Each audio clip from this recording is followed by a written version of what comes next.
Dom and Dragons.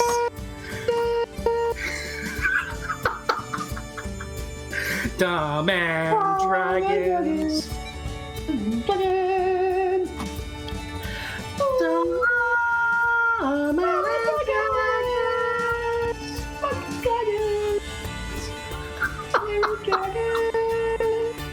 Dom and Dragons. Dom and Dragons. Dom and Dragons. Dom. Hello, and welcome to Dom and Dragons, podcast where Helpful Gaming plays Dungeons and Dragons with Dominic Monaghan. I'm Andrew Gilbert, but tonight I'm your friendly neighborhood dungeon master, and I'm not alone.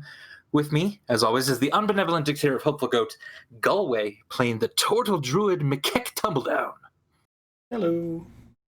Lena, playing the Azamar warlock Elef Fire. Hi.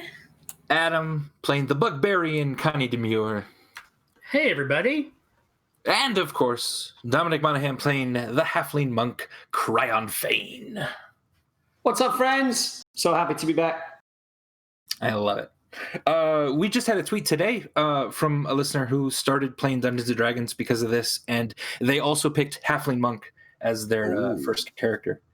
So you should feel happy that you've inspired a new generation. Shout out to, was that Eve? Eve, yeah, absolutely. Solid. So tonight, hey, we're on Twitch. We are live. We're going to be recording a podcast episode right here for you.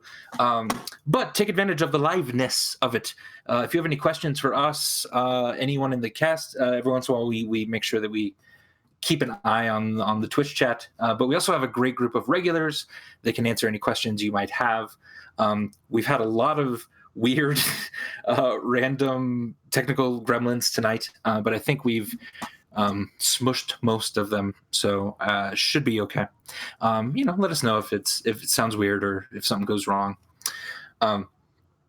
We are affiliate on Twitch, which means you're able to cheer and subscribe to us. And as a reminder, anyone who has Amazon Prime, you can subscribe for free through Twitch Prime, and it's easy to get those accounts linked and set up. I have Amazon Prime. Sweet, you are able to technically. I know. Do one for free. I think, you get one for free, I believe. And if you want to, if anyone wants to do this, great. If not, it's a very easy way to support your favorite creators on Twitch. So even if we're not one of them, just still do it and send some love out to your favorite creators, because it certainly is easy and free, and it helps them out greatly. And then you guys can go follow Faker, who's one of the greatest League of Legends players of all time out of Korea. Faker. Cool name. Oh, check him out. He plays like a wizard. Nice. Speaking of wizards. Speaking of wizards, a couple of big thank yous to Sam Winnie, who wrote the Beast of Burden theme song to the stream tonight, and to Monty at Miraculous Monty on Twitter for the character art. It's just so awesome. And Monty's been doing fan art for us for a while, and there's just nothing better in the world than seeing these characters expressed in someone's art form. It's so cool. So Monty, thank you forever for all of the stuff you've done for us, but also for the latest love that you've given us with the art. Galway, do we have any new supporters out there that we can shout out? Do you know? Is that a thing? Yeah. Sorry, I've got like 4 windows of settings for the stream open at the moment. Maroon Fox gave us a follow, Snezray gave us a follow, and I believe I also saw gave us a Twitch Prime sub. So thank you so much for that. We really appreciate it. Solid. All right. Well, without further ado, we're gonna jump into tonight's episode of Dom and Dragon. And are we sending Dom away now or later? Dom might just have his thing off for a little bit while Connie and Elef do their thing. So whenever that happens, Dom, feel free to jump back in when Kryon is needed. Will do. Love it. Well, welcome back to Burden, a muddy spot under the boot of the Gaholian army. If you have a sword, you best know when to draw it. If you have money, you've already left. And if there's someone you trust in this forgotten place, you hold on to them. We're all just trying to make it here, and maybe we ain't looking too close about what you gotta do to be good in a place like Burden. You will remember last time on Dom and Dragons, the group, even though I told them there was nothing to get out of these spies, interrogated the spies for a very long time. Which is very typical of D&D, and I love it. You had to be sure, yeah. You had to try all the tricks, which I love it, and it's great. Then you decided, since you're sort of on the clock here, it would speed up your efforts if Mikek, Kryon, and Kalia went to go find a few griffins, and if Connie and Rose and Elef went to go find the stores of alchemist fire that she had buried and hid underneath the city. So, last time we mostly followed Mikek and Kryon then into a battle with the exceedingly German captain, who had turned into this sort of demonic hell beast. And very closely, a little bit there for Kryon, we're able to defeat this monstrous foe. Kryon and Mikek then, we'll get back to you guys. We're going to decide then if Kryon is going to do a little bit of reconnaissance, and if Mikek and Kalia will come back, or however that works out, we'll do that. As Connie, Elef, and Rose descended one of the older buildings in town, went into the deepest part of the cellar, found a trap door even further down into the ground. You all made it into a cave system. A larger room, stonework, very, very exquisitely done, had opened up in front of you. Both of you can generally see in the dark, but you do have dark vision, and there really is no light in here. You did see a toppled statue of Borir, one of the gods of the Gaholians. And you also saw large, gigantic spider webs.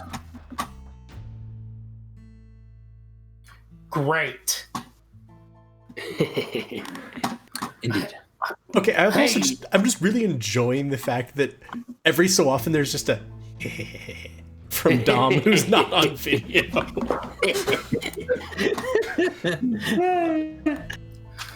Hey, Elef and Rosie, remind me why we're down here again. We're getting alchemist fire. Obviously, like we're gonna blow everything up. Maybe just the mountain. Maybe we're just blowing out the mountain. Anyway, we're blowing stuff up, so we gotta get the alchemist fire. All right, could you turn that? Could you just turn it down like a couple of notches? Turn what down? So I can Turn the understand. fire down? I can't turn fire down. Fire just does its thing, right? It just burns and burns and explodes and goes boom, boom, boom, boom, and then it burns everywhere. It's beautiful. You know what? Never mind. Let's just get this stuff and get out of here. I'm not feeling too good about this. You know what? You know why? Because I think I've got a feature that comes in handy, maybe. It's something about danger sense. I've got danger sense. Are you sensing danger? Oh my god, is there danger right now? Is there danger? Connie, are we in danger? You know what? I'm not sure yet. All I know is that about a couple of levels ago, I gained an uncanny sense of when things nearby aren't as they should be, giving me an edge when I dodge away from danger. I don't know if that means it all, but that sounds really great. Yeah, well, so I see these webs and I see that toppled statue, and so I feel weird. So just if anything's about to come at me, just know big spiders or whatever or statue topplers that are around here, I will dodge out of you with advantage if you come at me. So come, bring it on. I'm Connie Demure, former sheriff of Burton. I have no idea what you're talking about. Connie, calm down just a little bit. You're about as excited as Elef, and I can't take two of you. Yeah, kind of calm down. I am like at the perfect level of excited, and you just gotta like go down a little because I am so excited, and it's perfect how I am. But you had too much. No, dear, right. You are also too excited. I just thought I might have more luck with Connie. No, I'm perfect. Rose kind of steps into the room then a little bit more. And again, it's a circular room. There's kind of what looks to be an old sort of chest. What are those things called? Sort of the B. Like a bureau. Yeah, like a burrow. It's like a few words put together. I don't know. An armoire. An armoire, sure. That doesn't start with a B at all. An armoire. Yeah, there's one of those kind of on the left side, completely covered in these large spider webs. Kind of a stone base in the floor, stone statue being having toppled over, and then further outside of this really nicely wrought circular room, you can make out a cavern that goes deeper in that looks much less purposefully hewn and more dug out, if that makes sense. Is everyone nervous? Is it back there? Also, like, didn't you say that this statue, this person that's in the statue, didn't you you said something about them? You said they were part of the bad things happening, right? Bad things? Well, the Goholians worship Borir, the many-eyed god. And he has, over the years, allied himself with unsavory forces in the world. These are not things that we can solve now, of course, but I'd feel better if we get out of here as soon as we could. Oh, absolutely. It's just kind of like weird that the statue's here, right? Because we're not Goholians in this town. We're Wigmolians. Wigmolians! We're Wigmolians in this town. We're not Goholians, so it's really fucking bizarre that it's there. Elef, do you think maybe the fumes from all the fires you create might be affecting your head? I think they definitely affect my head in like the best possible way.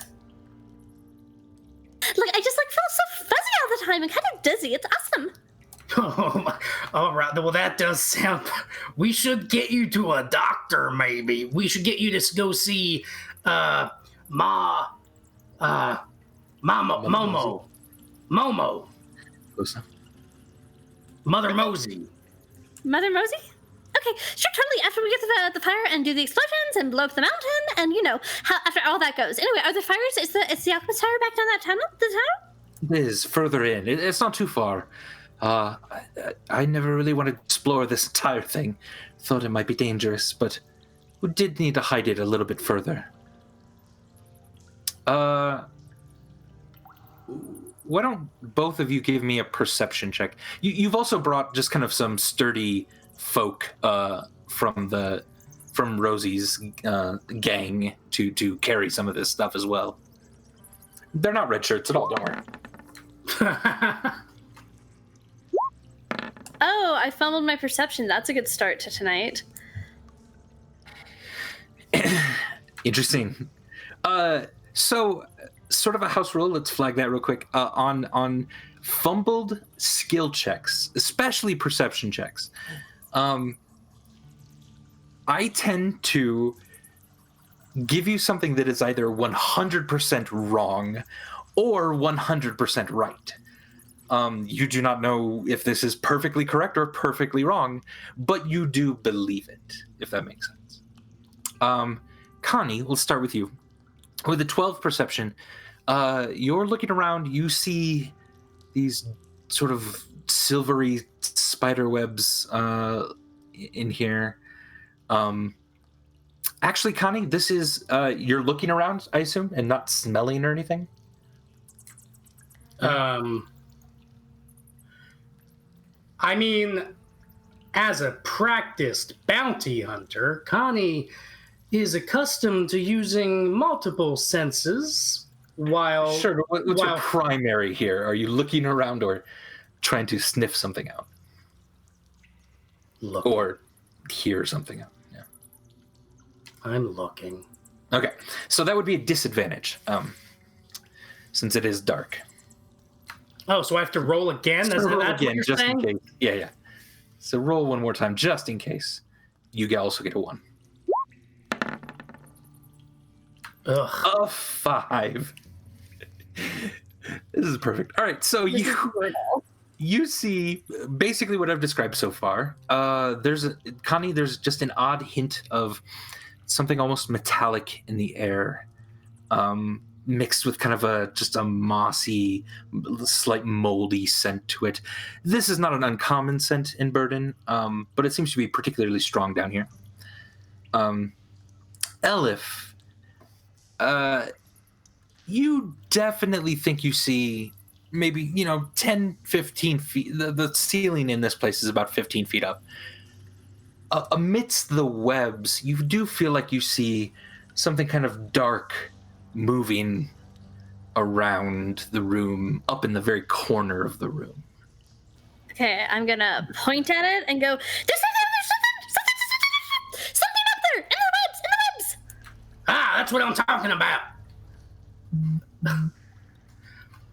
Do other people see it now that I've pointed at it? Yeah, all the other people are looking, they just sort of see large masses of spider webs, but nothing large. That would be weird.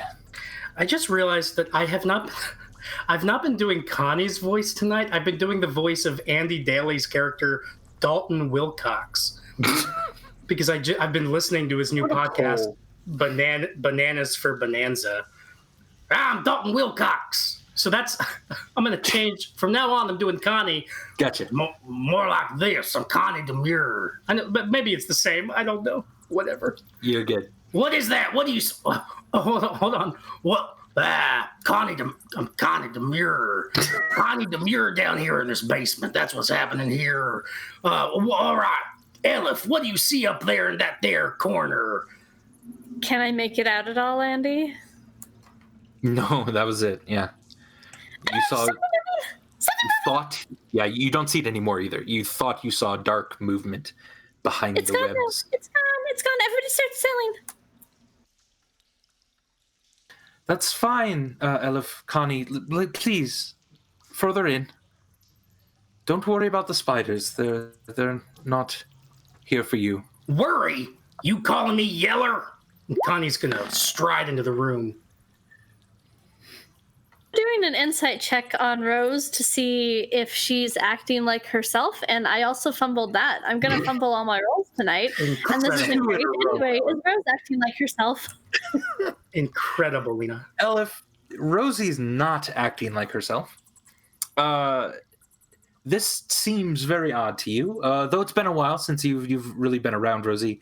There is, you're getting a different tone of voice that she has, and you're not exactly sure where to place this. Now you're starting to slightly distrust Rosie. I have stridden in. Strode, I think. I strode in because I'm not I'm no scaredy cat. Good, Connie. Excellent. Now, Elef, are you Yeller as well? Then follow us. No, wait, Rose. You're acting really sketchy.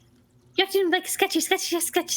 You're acting really sketchy. What's up? Sorry, I'm not trying to. It's probably best for all of us if we just get this and get out. What are the spiders here for? What if what? What are the spiders here for? What are they here for? They live down here, child. And they'll just leave us alone? I think we should continue on. Oh, well, wait a minute. Sketchy. Elef saying sketchy. Also, Rosie has a torch lit as well, just so you know. I mean, Connie's murmuring to himself, I guess. I don't know Rosie from Adam. I know Elef. She's known quantity, and if she thinks Rosie's sketchy, maybe I should be listening to her. How about these other... Oh, was that... Did Rosie just say that? No, that was a voice in your head. That was the DM's voice? You should. That was not the DM's voice. That was a voice Connie heard. Wait, literally, Connie's literally hearing something in his head right now? Elef doesn't know that, but yes, Connie, yes. You heard a, you should. And it was after I said I should listen to Elef. All right. Then Connie is going to immediately try to take out Rosie. Connie's gonna like clothesline Rosie. She's Shit. well up ahead of you. Oh, I needed to scroll up to see that. Yeah, her torch is now going around the corner. Okay, then this is what. So Connie's gonna do. I want to do an insight check on these sturdy folks that have come down here with us, and see if they're acting sketchy. Give me an insight check. Jesus Christ. That's a 5. After 4 Great rolls, rolls. our highest roll has been a 5. Which was a fumble. We're fucked. Oh no, and also a normal 5. Jesus. Yikes. Yeah. So with a 5 insight, Connie, you have no idea. These people, all of a sudden, your bounty senses are kind of going crazy here. Your danger sense is pinging in the back of your head. Just nothing in this place feels right. But it also doesn't make sense why someone would want to just bring you down here to try to kill you. You're all messed up right now.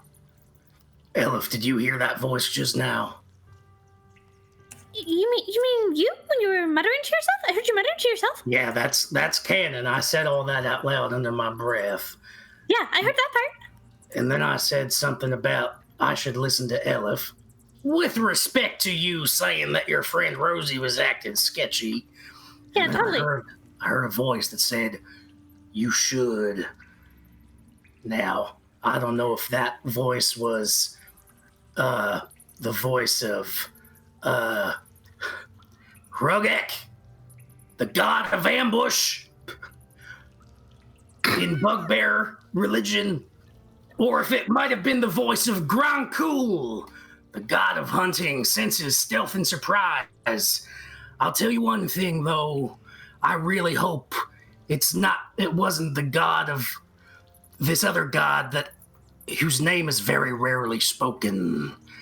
When bugbears face a situation in which retreat is necessary, we often are affected by a form of madness as our life preservation instincts overwhelm our innate violent tendencies.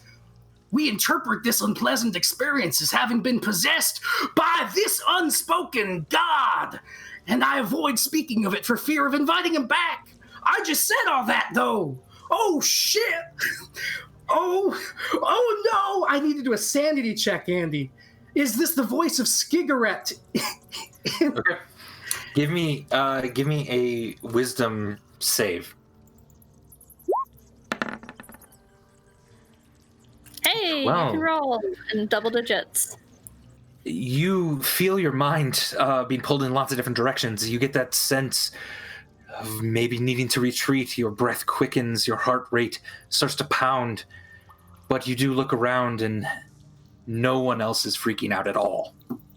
And that does calm you down just enough to hold on. Okay. Hey, I don't even know what you're talking about, Connie. Children, please, this way, all of you. No, No, just needs to dilly. You're being really like sketchy. Like you said, like the spiders aren't here for us, but then you said that they were maybe not gonna leave us alone. and you're just like not acting like yourself, and you're just making me really nervous. So could you come back here and we can have a conversation about this before we go like into the dark and the explosives? I mean, I love explosives. I'm like here for explosives. I'm here for explosives all the time. That is what I am here for. But also, like, maybe I want to be safe and make sure that you're not acting like so sketchy and that you're normal and not under a spell or that you're you. Fine. Check all that when we're out of here, please. We don't have much time. Why don't you have much time? There's a gigantic mountain floating our way. No, it's not moving. Remember, it stopped. I don't know if it will stop for long. Please, this way. And she'll continue on, and her torch will disappear around the corner. I don't even know anymore, like, what I'm supposed to be doing with Connie. Like, based on the roles, I've lost track of what he should be doing. I would say you are both very scared, you're very untrusting of every person in here at the moment. That momentary then pause in all of you means that you're now alone in this room, as the rest of them have continued on further. Hey, let's go. No, this is all good. You know, they can bring it. We can do a little assembly line sort of deal and help kind of carry the barrels from here. But I don't know if I'm alone in this room, right? This is kind of I'm freaky. pretty sure that voice wasn't Skibberett. So where did that come from? What's over here? Connie opens the armoire. 2 bats go. Oh shit! Oh, I hate bats. You look, and there are 2 old, kind of slightly moth-eaten, what looks to be captains' uniforms of the Goholnian army. Well, that tracks, I guess. I mean, like, does it? Like, why is there just this Goholian shit down here? Why the fuck did Rosie hide things in a Goholian hideout? That's really freaking weird. It does appear to be fairly recent, like within the last couple months. You said it was moth-eaten. Yeah. Yeah. Moths like sweet pea. Gotta eat. Yeah, moths don't take that. I mean, it's not moth. It's mostly still there. It's not in tatters. It's got a couple of holes in it. Yeah, it's dusty. It's been down here for a few months, and no one's touched it. It seems. Yeah, and this is not a very clean place. All right, Elef, I got an idea. I'm gonna do something that is one of my tricks. It's in my bag of tricks, my bug bag of tricks. Yeah? Get it? A bugbear. Exclamation! Burbag in the chat. Bug bag. Burbag, bug bag. All right, one thing I do sometimes as a bounty hunter is make people think that I'm leaving when I'm actually not. I think that's probably the best way of finding information right now. So just follow my lead, all right? Okay. Oh, well, this was a weird experience coming down here into this basement cellar type place, and we're so scared. So we're just gonna leave now. Calling out into the cavern. Right, Elef, we're gonna go now. Yeah, I hated this. I hated this so much. And I'm really so sad, and I don't trust anybody, so we're definitely just gonna leave. It was so bad and weird down here. Bats and voices. So here we go. We're walking away. We're walking away. So our voices are getting quieter down as we leave. You hear a voice from further in the cavern shout, "Don't leave! We need to find the fire and bring it out. That's why you're here. Good luck." And then Connie will lead the way stealthily in. Yeah, so I'm trying to move quietly also. When you say trying to move quietly, Elef, that's a little more accurate than you meant it to be, probably. I haven't even rolled yet, Andy. Oh, no. It's not the quiet part that I'm talking about. It's the trying to move. Oh, shit. Oh, shit. Elef, something grasps your ankles, something hard and cold. And you quickly look down, and you see the statue has reached over and grabbed your leg and is holding on to it. Quiet, we were just walking away. You see a crack down the middle of the statue, like around its sort of middle part, and then the legs stand up. Oh, Wait, just the legs? At the moment, the arm has grasped your leg, and the Wait, legs are the legs themselves. connected to a torso, or just there's just legs? The legs, yeah, it cracked down the middle around its belly, and the bottom half of it, the legs just stood up on their own. all right. Okay, so there's just disembodied legs? Yeah, and why don't we go ahead and roll initiative? Fucking weird. I would like to suggest that since Connie was stealthily entering the tunnel, that he might be able to do a surprise attack on these things. Give me a stealth check. Okay. Are you fucking kidding me? Guys, this is gonna go real bad if we roll. Fucking die because we can't roll. Maybe I got inspiration for making Connie do a wisdom check on his fear of Skigaret, the bugbear deity of fear.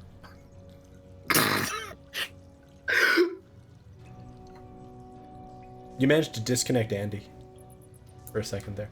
Andy, whatever you said just now, we didn't hear it. We You just cut saw out. a chop and it froze, and then there was no noise. It was amazing. So carefully consider what you said that we didn't hear, and if it could be better for me, say it that way. Oh, I can't hear you still. You might need to disconnect and come back in.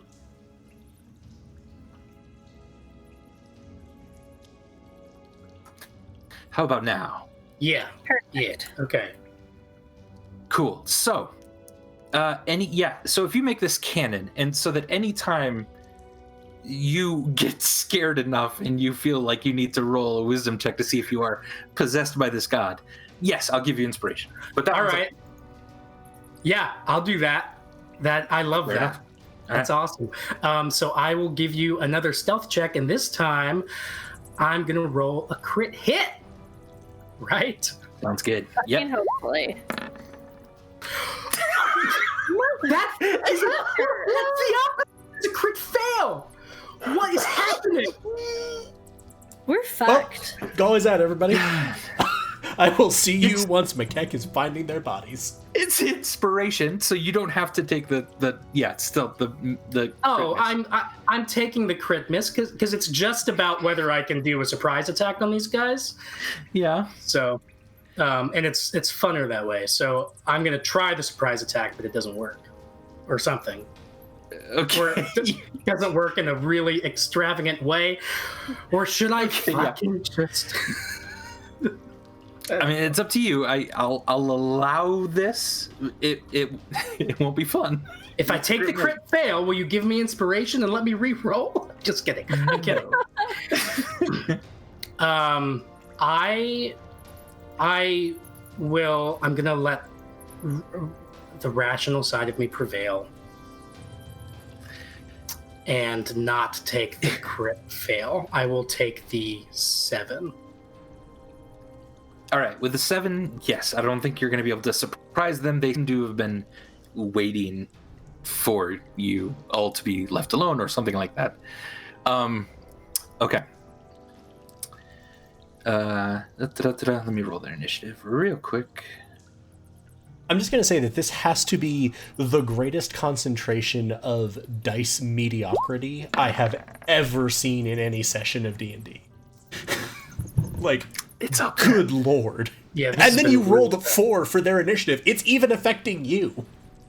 Yeah, this is bad. It's real bad. Did somebody put a limiter plug-in on our dice rolls? Yeah, I'm sure. Audio humor for my pal Sam out there. All right.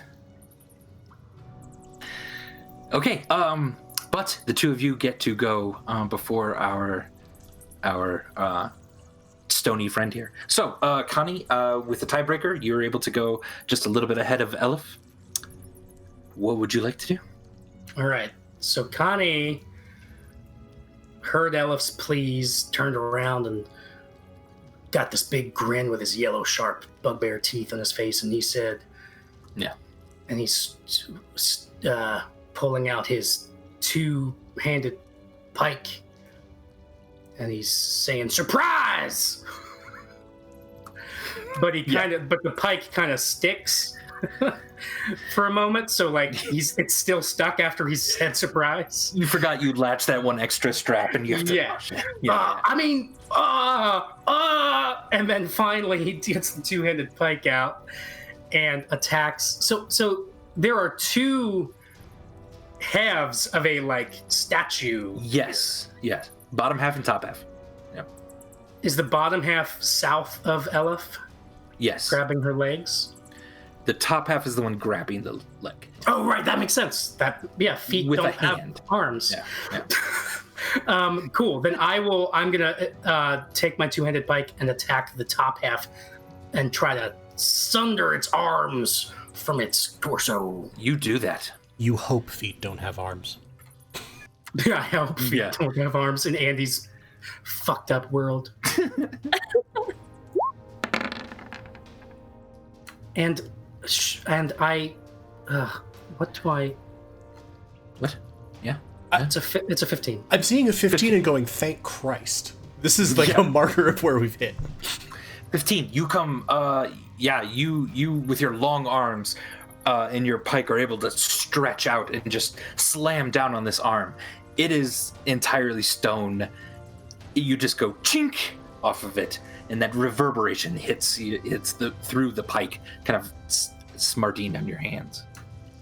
Now, did that feel to Connie like it didn't work because he didn't hit it hard enough? Sure. Yeah. Or does it feel to Connie like it didn't work because of piercing damage?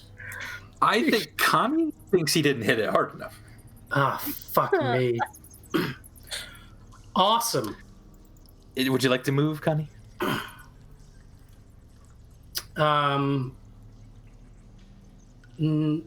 No, I don't know even where I would move that would be helpful.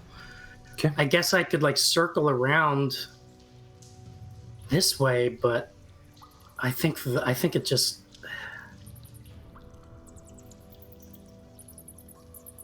Yeah, I will. I'm gonna just be here. I'll move forward a bit, okay. Stunned that my strength did not shatter this statue of Borir.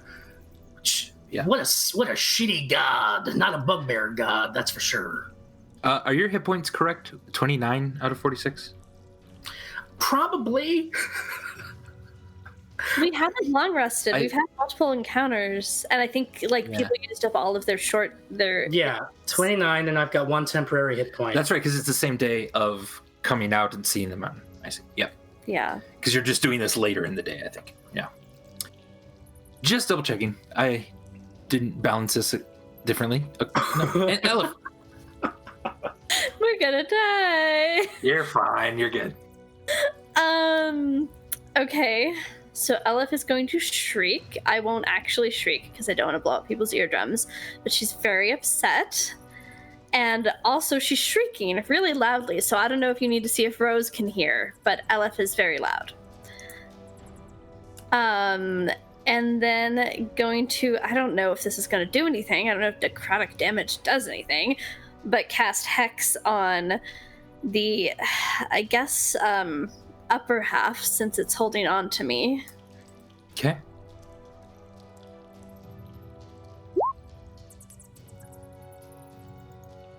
Nice. And the skill, I'm gonna choose Strength as the ability. Okay. And do I think that I could break out of its grip, or should I just attack it? Like, how strong is it? Like, is it like stone? Like stone? It feels, yeah, it's hard because it feels like stone, and it's squeezing pretty hard on your leg. Yeah.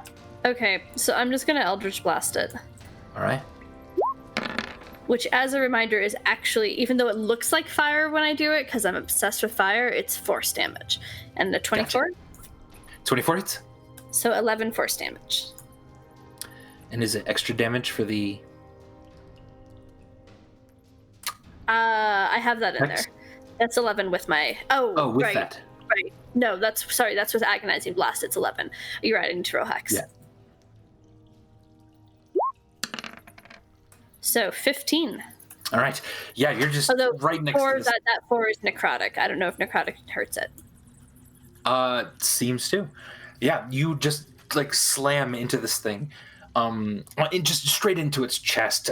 Some of the rubble kind of crumbles off of it, and as it's moving a little bit more closely to you, it's kind of putting its arm around just to scoot itself around, and it looks up at you with its head, which now you can see. You've not really seen a lot of statues of Borir ever, but this is a sort of a humanoid-looking creature, but they have one gigantic eye in the center of their head, and it looks like their hair is sort of curved back in tentacles with an eyeball on the end of each, like dread, basically. Help, help, help, help, help, help, help! The weird statue has me, help! I'm shouting. All right. I just didn't want to shout.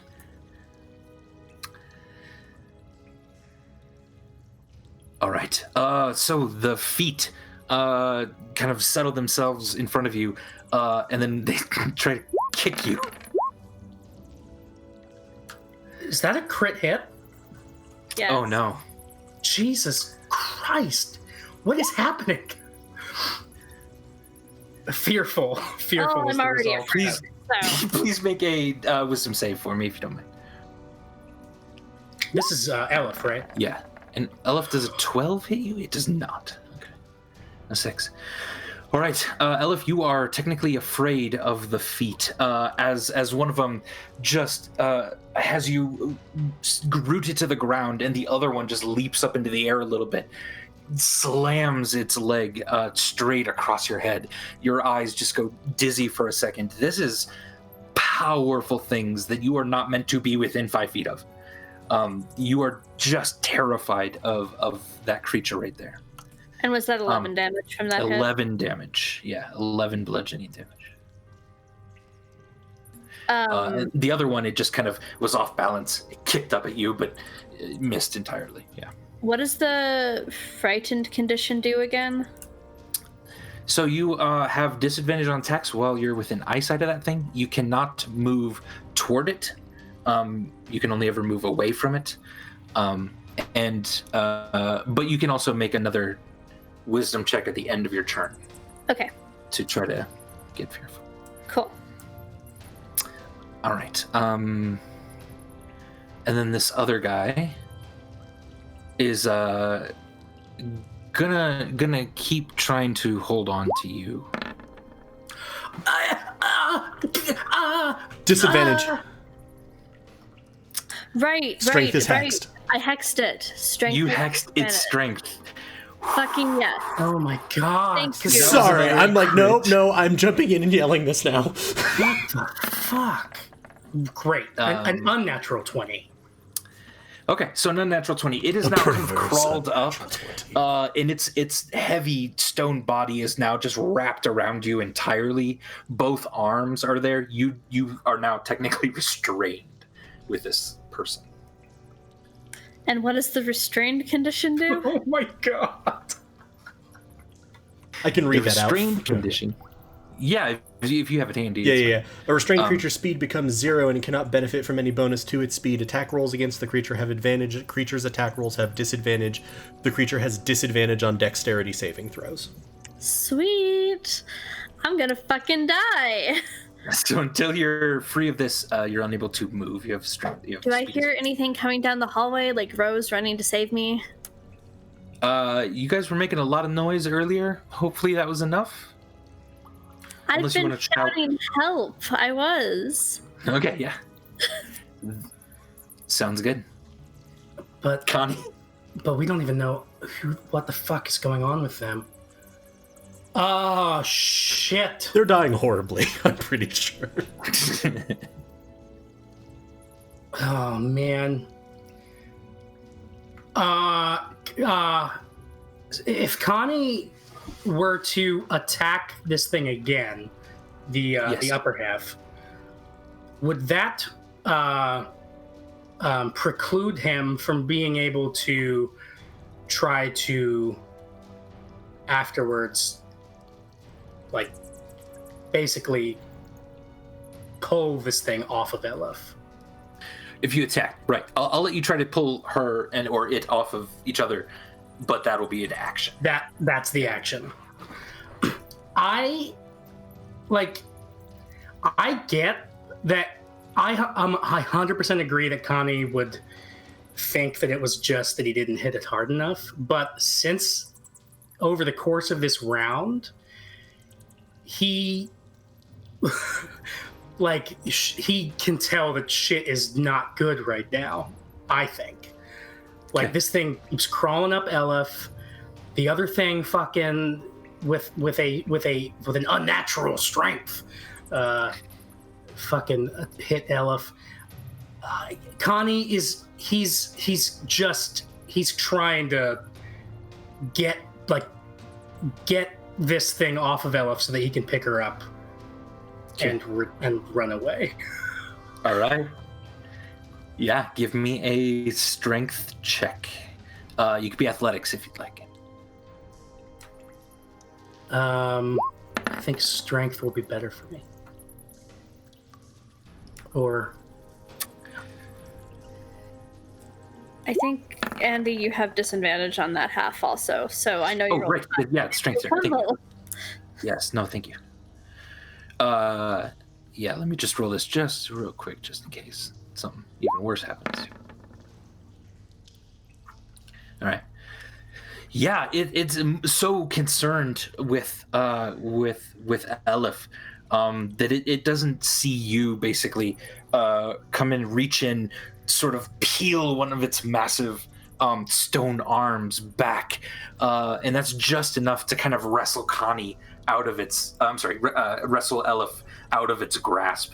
It now kind of slumps to the ground. It's just moving with its arms now, trying to balance itself. Its hair and dreads starts to kind of turn and look at you as well, as there's an eyeball on the end of each. I guess picking up Elef would be an action, huh? No, you can. It's just movement. I'd say you could move about half your speed with Elef if you want. Yeah. So basically, almost like a lineman in football, a left guard. That's the position I played. I'm just fucking I am running into Elef and kind of trying to hold or pick her up kind of with a clothesline kind of tackle kind of deal, and just trying to push. And Connie does not feel good about going backwards into the down into the ground, into the tunnel. So he's trying to push her kind of around this side and move however far you'll let me. You said half my speed? Right, so that'd be 5, 10, 15 to get to here. And that path is going to cause them to sort of swipe at you. I'll take the opportunity attacks. Connie's trying to get out of here with Elef. Yeah.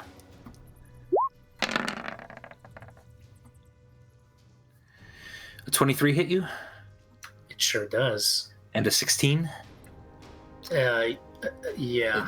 It looks like it. So it's 9 bludgeoning damage as this thing swipes at you and just hits you in the back as you're pulling Elef away.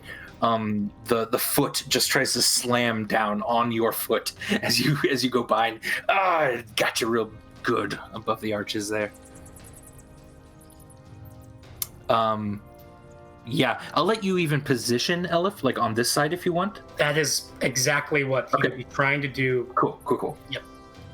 So you've moved around, you've pulled Elef, and you've just sort of placed her a little bit further away from everything else, and just kind of turned back to look at them. And they seem nasty still, but and then Connie, you do hear some commotion from further on, a little bit of movement further on in the cave as well. So you're hoping someone's coming back. Yeah. Am I? Well, A voice told him that he should trust Elef.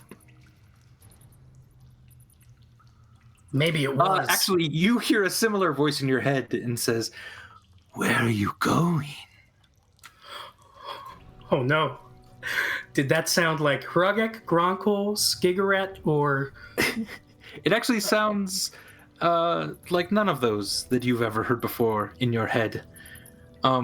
Though the face is now looking at you smiling from stony ear to stony ear. The statue said that. You say that! We're going that way! Out of here! This place is awful. You're awful. That's my turn. Elef. Thank you, Connie! Also, he's right, you guys are totally awful! I can't understand you! You can't understand me? You're talking too fast and I'm scared. I'm so scared right now. I'm scared, more scared than I've ever been in my life. Thank you! Thank you! Oh, you're welcome.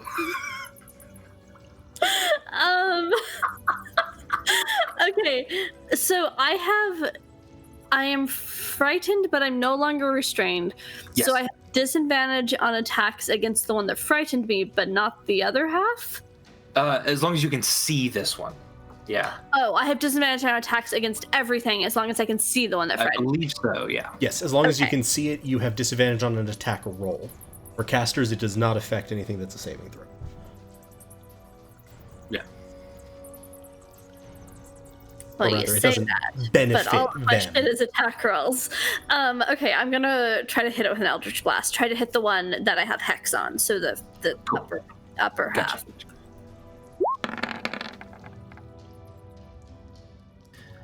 Oof, a 13. I need to Kind of. roll again. I mean, I guess I failed either way, right? But we should see, because I'm supposed to have disadvantage. Oh, with the disadvantage, yeah.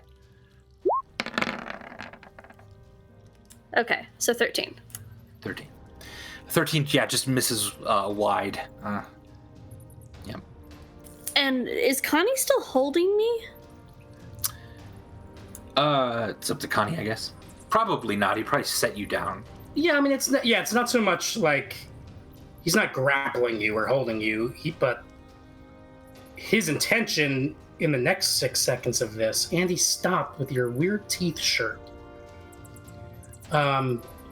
His intention, I think, would be to keep running. So his arm's still there.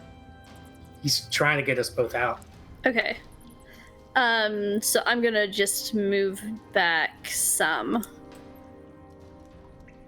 And shout, "Let's go, Connie! Let's go! Also, Rose, if you can hear me, we should go!" And... Elef, as you get to here, Motherfucker. Are you kidding me? What is this? What's happening? you hear a and from above, a large discharge of webbing comes down. I believe a 16 hits you. You are now covered in this webbing, stuck all around to the ground and everything. You are restrained and can make a DC 12 strength check to bust out or to cut out if you'd like. You can also just attack it. For now. And you do look above you and kind of up to the left. You see a very large spider in the top left corner here. Spider! Also, Rose, help! Also, Connie, spider! You said she was sketchy. Yeah, okay, but I'll take anybody right now. She's super sketchy. She's acting super sketchy. But also, the statue and the spider are going to kill me, specifically me. So you do then see the people kind of running back out of the cave, and as sort of the last bit of webbing, it just starts to cover your face and your eyes, Elef. You see something else coming out of the cave. Something entirely large, crawling along the ceiling, and now hanging upside down on this 15-foot ceiling is another spider-like creature but they have the body then where the head might be of what looks to be a drow elf. White long hair dipping down, almost touching the ground below then as it's hanging upside down. And it has a sword in its hand. As soon as you said webbing, Andy, Yeah. spider, I was back in. I just went, nice. I've been listening the entire time, but you said webbing, and I was like, hold on a second. Oh, hold on. Yeah, And this creature, with a sort of torso, and then the body of a spider, whips a long sword, tries to cleave straight into the statue itself. It's helping us, kind of, probably. Yeah, the statue then blocks it with its stony arm, and it swipes. It swipes again, two-handed. Actually, I can do another one too. It just keeps wailing like on this thing, and its stone arm seems to be withholding everything else. And then you see Rose step up next to it, below it, with a crossbow, aiming at the things as well. And she's going to go ahead and fire as well at these things.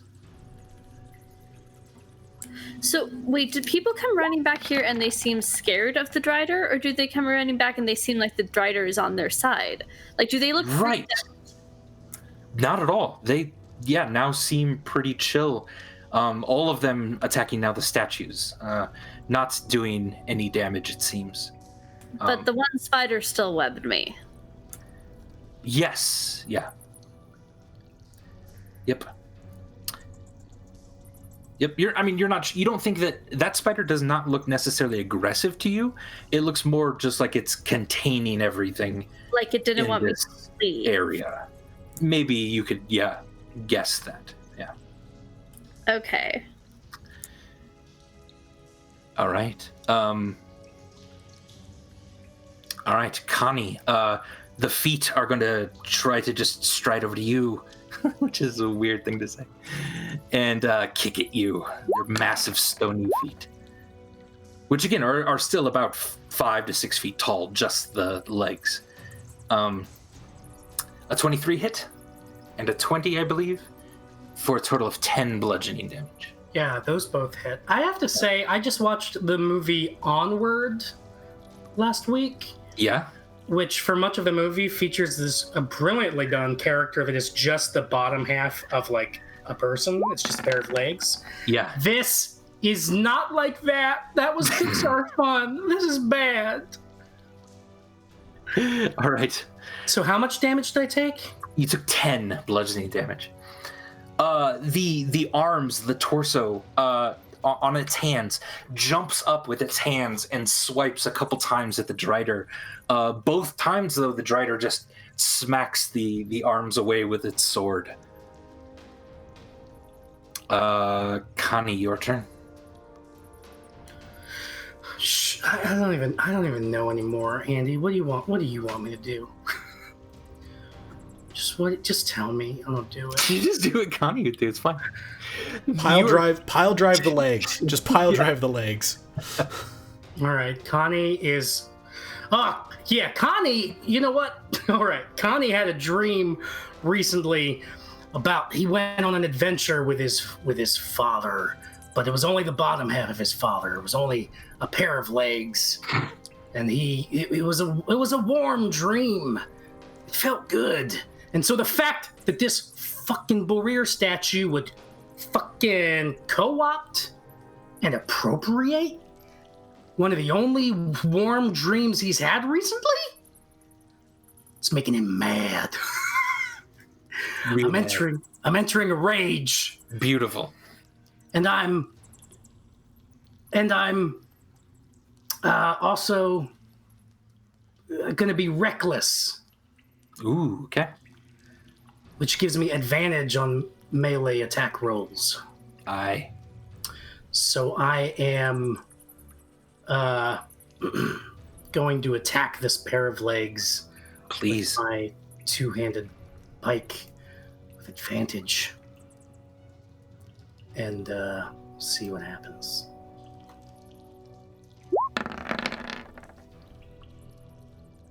Jesus. 13. You just kind of slam again into it. Tang! It's just off of the stone. That sucks, Andy. Indeed, it does. Connie will now turn wide-eyed to Elef and he'll be like, "Onward! Onward!" You now see Elef entirely covered in web from head to toe. Connie, just unable, like, even the mouth is basically Connie runs again. Connie runs, and he does, now this time with his other arm, he tries to kind of, do the kind of clothesline, push her out with him. Out, let's go outside into the light of burden. Yeah, you're starting, you reach in the sort of massive webs, try to pull Elef here. Without a full action, you don't think you can move with her right now. But it's gonna, since you moved away from it, it's gonna go ahead and swipe at you, or kick at you, rather. Oh no. And since I was reckless, this is bad. Oh yeah, reckless, yeah, thank you. Oh, yeah, you're welcome. Attack rolls have an advantage. Oh, shit. 17 will hit for 5 bludgeoning damage. But you're raging now, right? Yep, so you only take 2 of that. Okay. So now is my hand like my arm stuck to the webbing? A little bit, yeah. It's pretty sticky at this point. Why can't I move her as like as an object? Yeah, she's not a free object at this point. She is completely covered in webbing stuck to the floor. All right.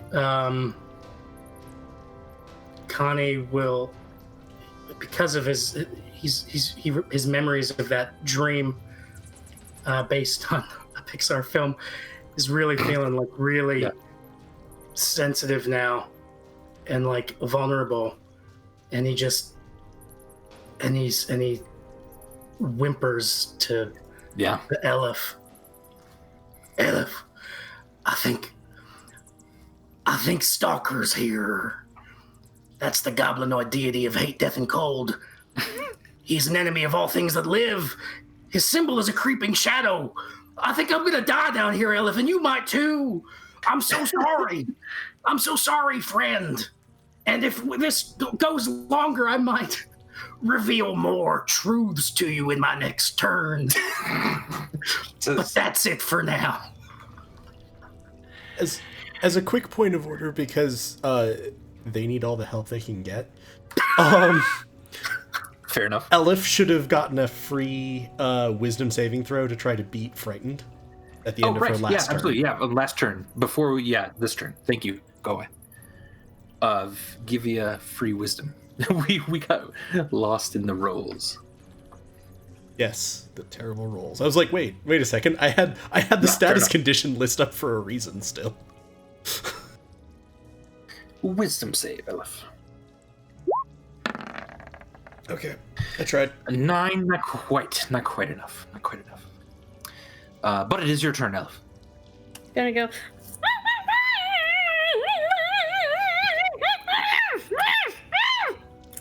Because my mouth is covered. Does it have to be? Andy.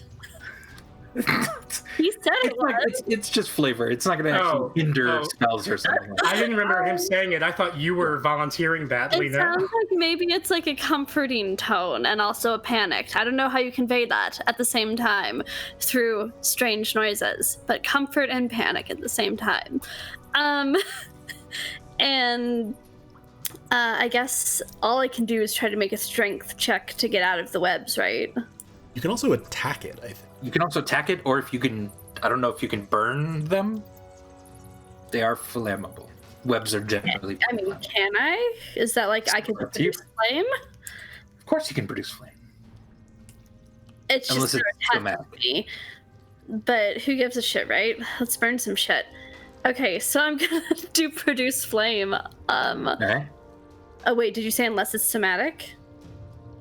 Are there verbal, somatic, and material, or is it just verbal? It's verbal and somatic. Okay, I think that's enough. I think you're fine. Okay. You can wiggle in here. You just can't move. She doesn't have to Okay. pull out the focus or something for the material. Right. So.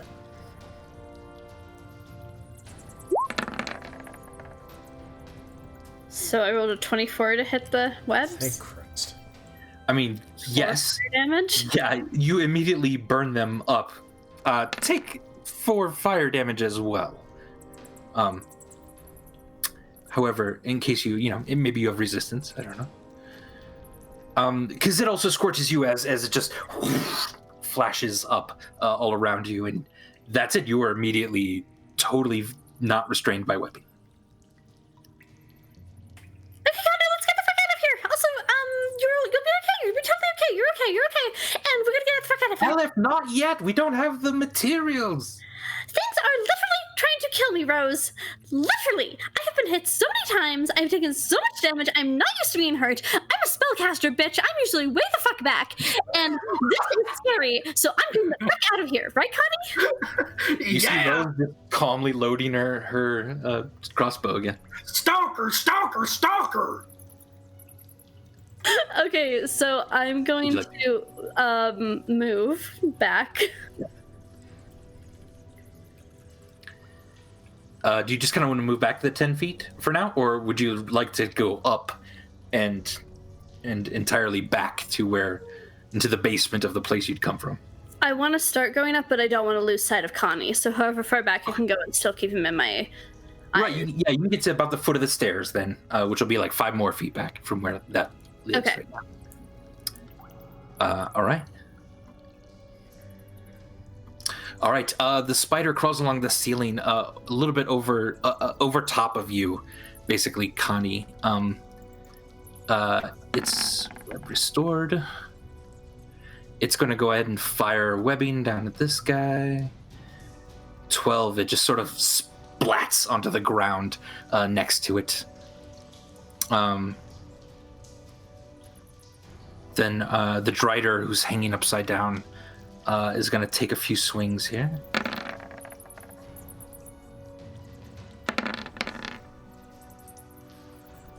Okay.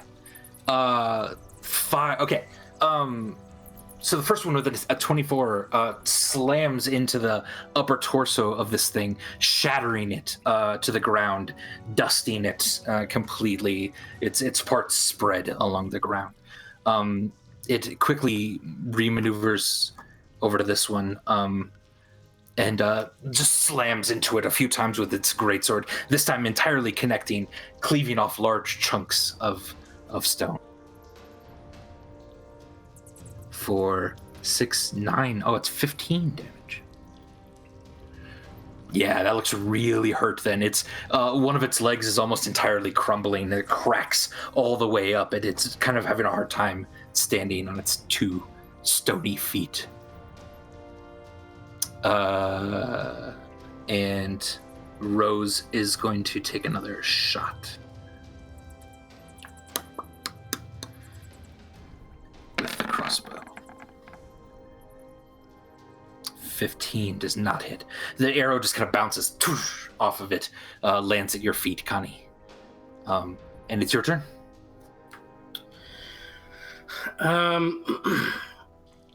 Does Connie get the sense that if he tries to move away from this spider that webbed Elef, that it'll provoke an opportunity attack? You give me a quick insight roll.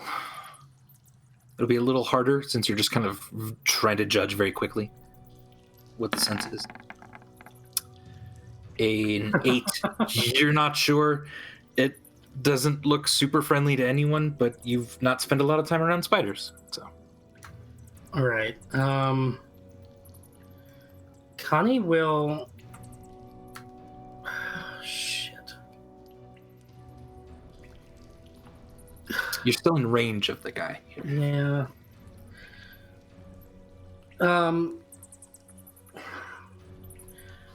at this point, does Connie think that a different type of damage might be more effective? Like that if he switched to hand axes do different type of or a fucking javelin? Javelin is piercing. But with slashing, does he feel like slashing damage might be better? You definitely saw the sword that this thing was carrying, the Drider, do lots of damage. So you think weapons can hurt it if you hit it hard enough. Unless you want to give me like a nature check as like kind of your main action here. I'm not doing that. Okay. And Connie will just... Because I have 2 hand axes. Am I able to kind of dual wield those? Mm-hmm. They're both light weapons. Connie will drop his... He dropped his 2-handed pike earlier on his last turn. While he was... No, it's fine. You can just drop it on the ground. Yeah. Yeah. And he'll pull out his 2 hand axes and throw them at the... I think you're still within melee range, technically, if you wanted to hit, since you have reach. Because of your long ass. Oh, even with... Yeah. I don't even need the extension of the pike or whatever. Yeah. Yeah, okay, so I'm just slashing at it with my 2 hand axes. Beautiful. Yeah, give me 2 rolls. Or it's at the legs, right? Yeah. The legs. And it is my first. I am attacking recklessly again. Okay. The advantage in a rage. Okay. And I'm crying out, "This is what you get for taking a good memory of my father and making it feel nasty in my heart." Gotcha.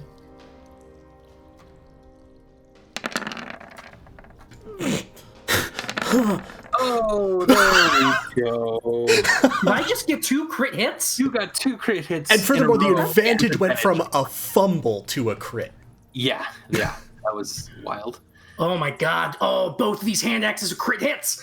Hell yeah, Pixar! Connie's yelling out, "Pixar! Onward! Is that the bugbear god of storytelling? Yeah.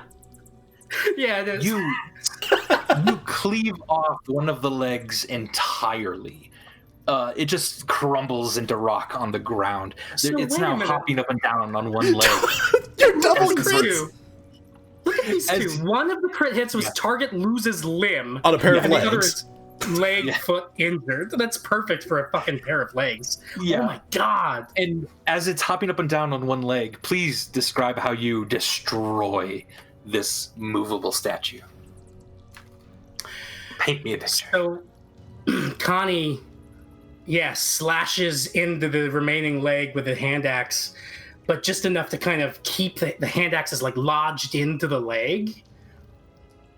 And he picks up into the air. He holds the leg up in the air, and he calls out in his bugbear calling voice.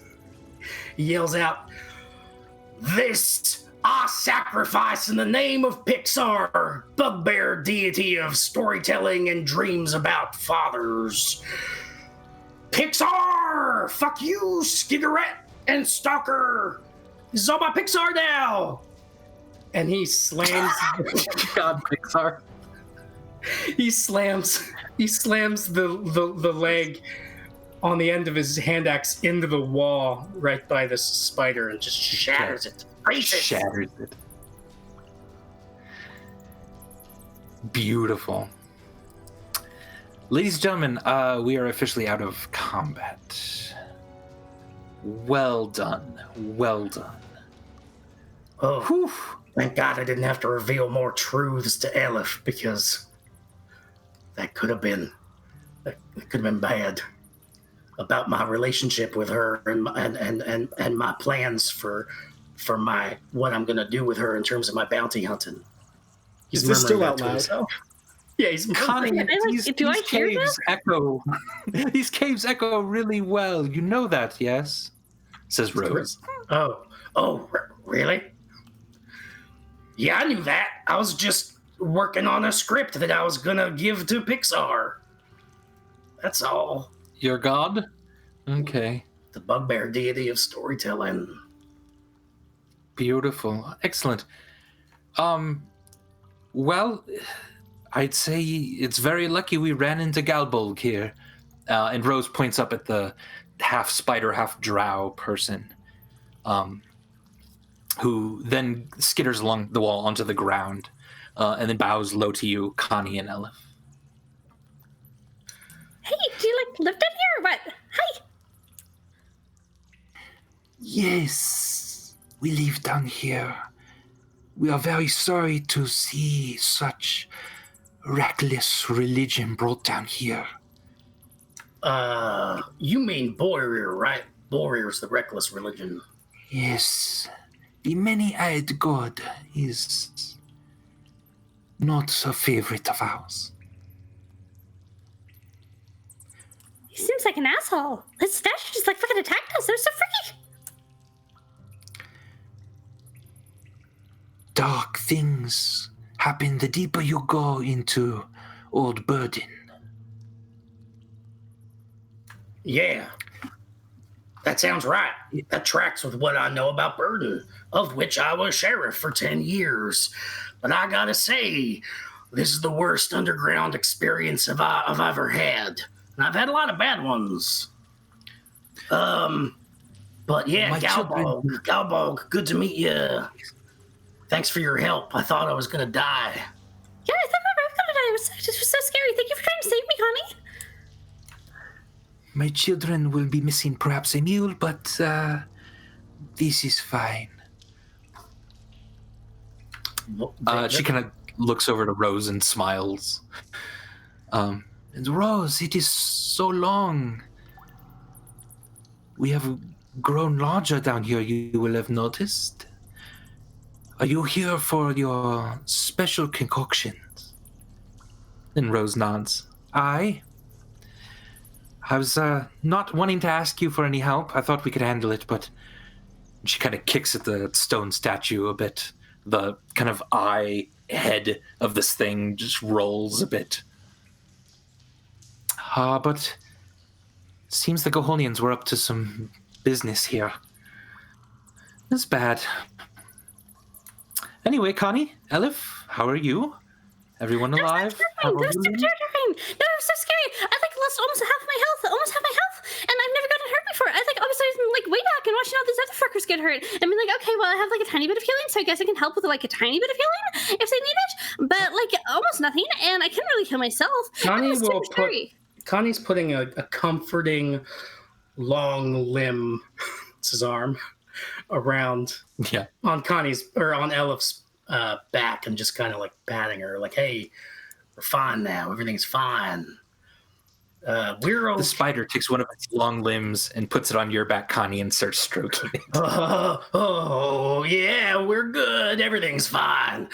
That was so helpful. The one important lesson from all of this, I think, is that spiders are good and helpful creatures, oft maligned in this fantasy world of ours. I did maligning myself when I came down here and looked around and saw webs and felt frightened and felt afeared. And I myself said, come on, spiders, bring it on. And I shouldn't have been antagonistic towards spiders because they're good for us and for the world. But how about this? Can we just get those barrels and just skip through that part? Maybe it just happens, guys. Just fast forward. The Drider looks over to Rose. You brought him to carry things. And Rose nods and kind of rolls her eyes just a little bit. It's not too long then. Yeah, you with the help of there are 4 other giant spiders at the command of this person, who are all you're strapping these large barrels onto their backs, and they're just walking them up and out again. Under the supervision, you find no other threats down here, and eventually you make it back up into kind of Burden proper. You unload the spiders at the mouth of the caves that went deeper. You also noticed there were lots of different caves down here that you could have gone down, but basically the sort of first alcove back a little further was what stored the barrels. Oh man! So it does seem like this goes on much further. Feels so good to be up here. Feels so good to be up instead of down. I gotta say, in a bugbear's life, being up is great. And I had an ex-girlfriend named Brave who also thought that about up. We're gonna get sued. Hey, I was this close to saying Moana, and that wouldn't have been right. Nope. None of that. Wait, was Brave the girl's name in that movie? No. No, her name was Brave. She was Brave. But honestly, probably for the best, so that, again, we don't have Connie referencing relationships with, like, 13-year-old Right, I think she was a child. So... Jesus Christ. I was wondering if you were going to try to get to, like, having another vision of your father with, like, a Coco reference. I see the skeleton of your father smiling on a bridge of marigolds. Remember me. Yeah, it's good. It's good. As you're sort of in the house, one of the older houses, unloading the barrels off of the spiders, you see a couple children just like looking through the window, looking in, and then they see the giant spiders. And you're pretty sure one of the spiders kind of smiles at one of them, which doesn't feel right on any level. But it happens, and the children just run away. They're not having it at the moment. Burden children have a good education on the street and what to do when a giant spider smiles at you. Indeed. Cool. All right. Kryon, are you back? We gotta type to him in all caps. In all caps. Actually, now would be a good time for a break anyway. So why don't we do it? Go ahead and take that, and then Yeah, I was gonna say it's also we'll come. I'm here. Yeah. Yeah. But let's take a break. I'm sorry. I was. Yeah, you're good. You're good. Yeah. Yeah. Yeah, no worries. Yeah, we'll take a break here. Get some drink, and we'll come back with Adventures of the Beasts of Burden. Probably focused mostly on Kryon, because I think Cryon's gonna go do some reconnaissance. I'm excited. Oh, good. Anyway, have fun. We'll be right back. Be back in a minute, everybody. Thanks for praying for us through the rolls. Deliver all your prayers to the newly appointed bugbear god Pixar. In a non-copyright violation, you will. Be back in a minute. It's spelled different.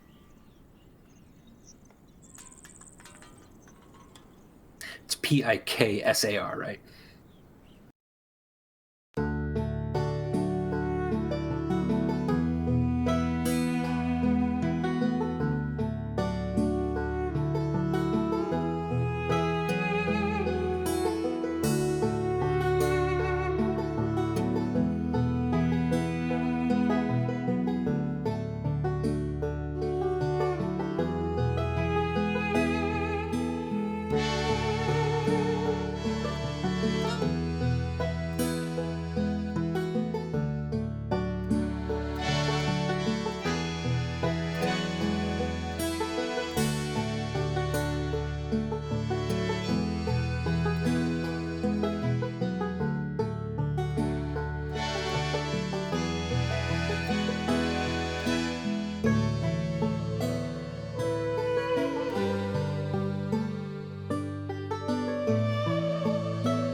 Hey, everyone, we're back.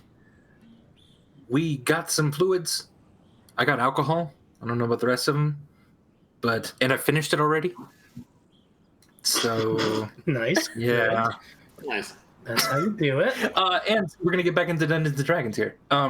So we just left off with Elef and Connie fighting their way out of a pretty dire situation there with a statue that seemed to be coming to life underneath the city of Burden.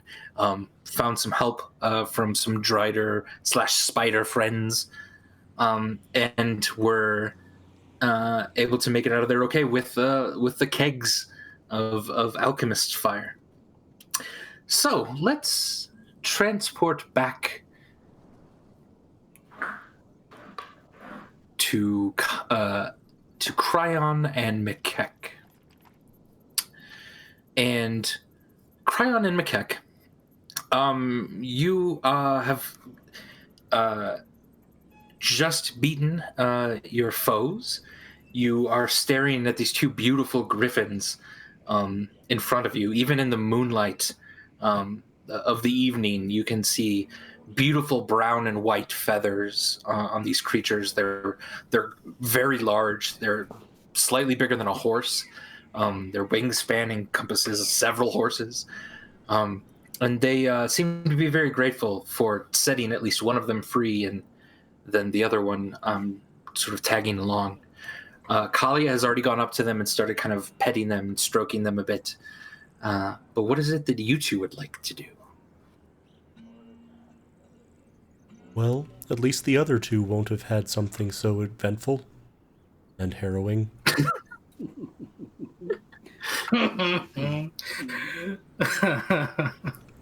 Did you want to try to fly by the mountain and take a look? I think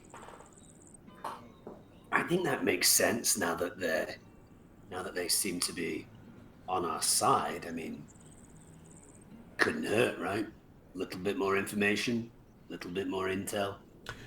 With what I know about griffins, Andy, do I think that speak with animals would affect them, since they apparently are just around Burden? Yeah, you think that it could, certainly.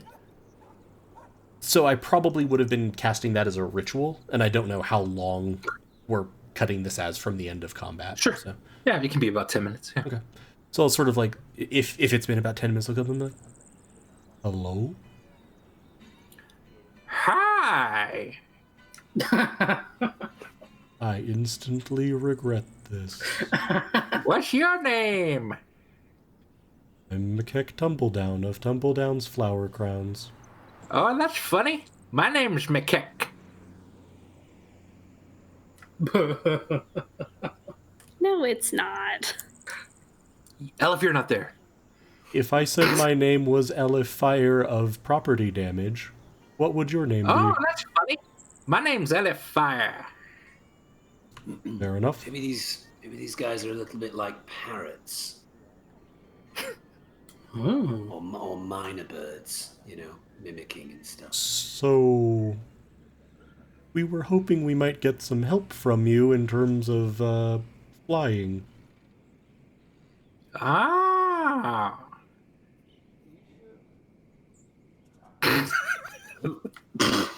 That's all they do. Ah. Do we know what griffins eat? Yeah, you can give me a nature check.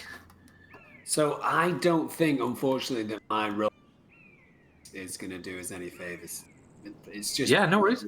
crazy tonight, so maybe someone can roll for me. No Sorry. worries. I got you.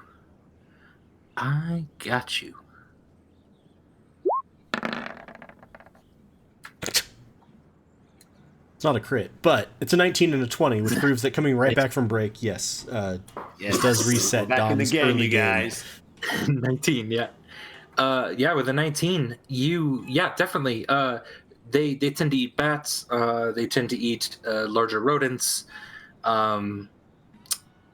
There is the fire. There was kind of a large chicken being cooked over the fire at the campsite. and that's kind of still on the spit. Uh, They're generally carnivore. Mikek, who is generally not particularly squeamish when it comes to animals, having been raised around Kalia, is going to walk over and scoop up sort of a handful of the drow. You Okay. want? They'll come over and kind of like sniff it.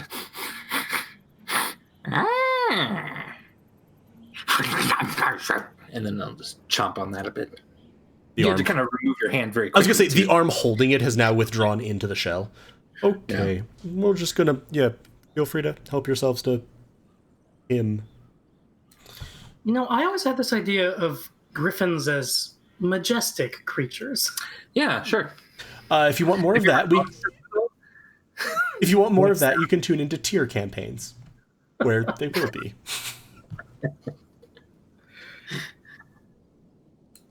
How do we get so these guys off the ground? do you think it would be possible for you to carry my friend and I, and more specifically, eventually a couple more of our friends up to that?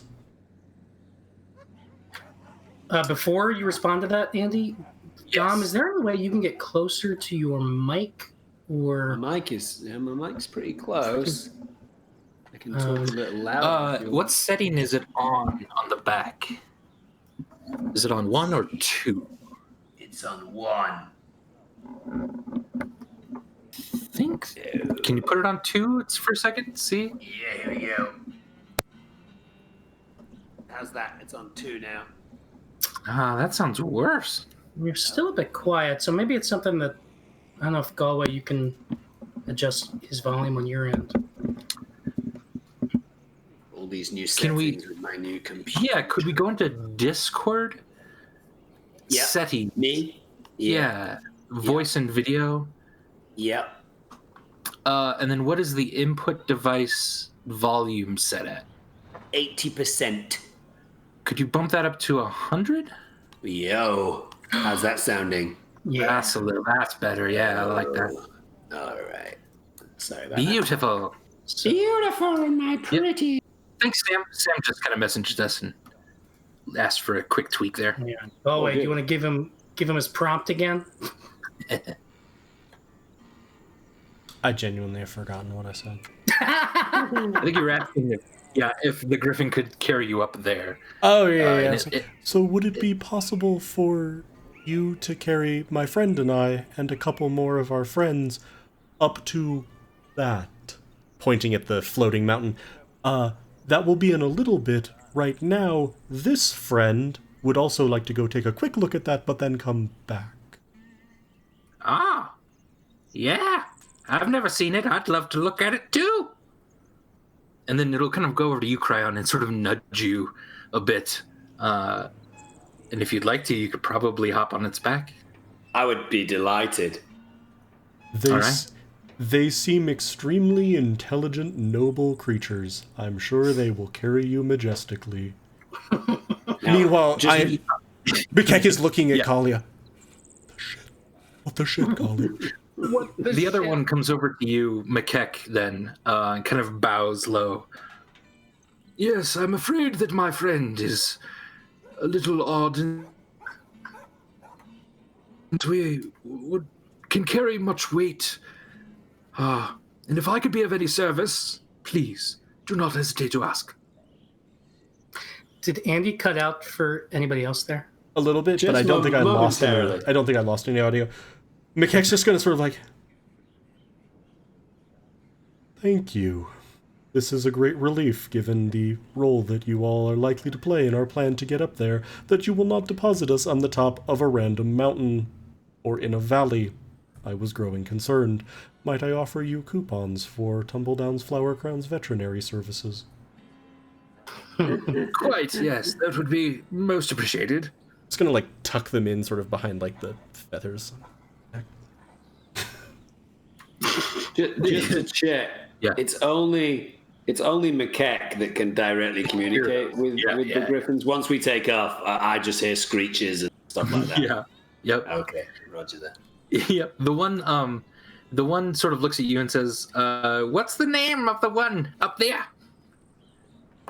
And he kind of motions to Kryon on his back. That would be Kryon Fane. Oh, that's funny. My name is Kryon Fane. And he starts jumping and flying now off. And Kryon, let's go ahead and have you roll a animal handling check. And let me get that to you. Yes, thank you. Why doesn't the Griffin roll a halfling handling check? Also, Mikek is just going to look at the one who seems quite well spoken. Have I just made a terrible mistake regarding my friend's life? I wouldn't have done it, but he's a sweet boy. Your friend will be fine. What did he just refer to the bird as with a name? A sweet boy. He's a sweet boy. Yeah. He's our sweet boy. It's a Sri Lankan name. Yeah. Yeah. So an 8 on animal handling. So, Kryon, you're just sort of holding on tight, just digging your hands into the feathers and just holding on as very quickly you've ascended into the air. It's been, again, a cloudy night. There are no real fires on the ground, so you almost lose your orientation very quickly. And you can't even tell if you're upside down or if you're right side up at this point. You then just feel yourself going higher and higher and higher, and you just barely open your eyes to look around. You see yourself now covered in a thick fog all around you, and you kind of take a breath, and it's moist air, and then immediately you come above the clouds onto this moonlit the plain of sort of clouds ahead of you. You kind of look back, you see nothing in the distance, but the moonlight is certainly highlighting a very large mountain peak up ahead. You do seem to have some control over this bird creature, but not a ton right now. What is it you'd like to try to do? Well, I think the first thing Kryon will do is just try and speak to get our Griffin-y friend to maybe get a little closer. Not sure how easy that will be. Okay. What is that? Is there an animal communication type thing? Yeah, I think we'll try animal handling again. And then failing that, I wonder if trying maybe something. like a horse, he can kind of, try. Yeah. A 4. So you rolled a 4 there. And so the 4, it definitely doesn't seem to be paying much attention to you at all. As you're trying to talk to it, you're like, okay, let's get over by the mountain. It just seems to be squawking all like just over you, so you can't even hear you, basically. It then turns left very quickly and starts chasing a bat. And it dives immediately, and I need then a dexterity saving throw to hold on. Oh goodness, this is going to be fun. So let's go ahead and roll that.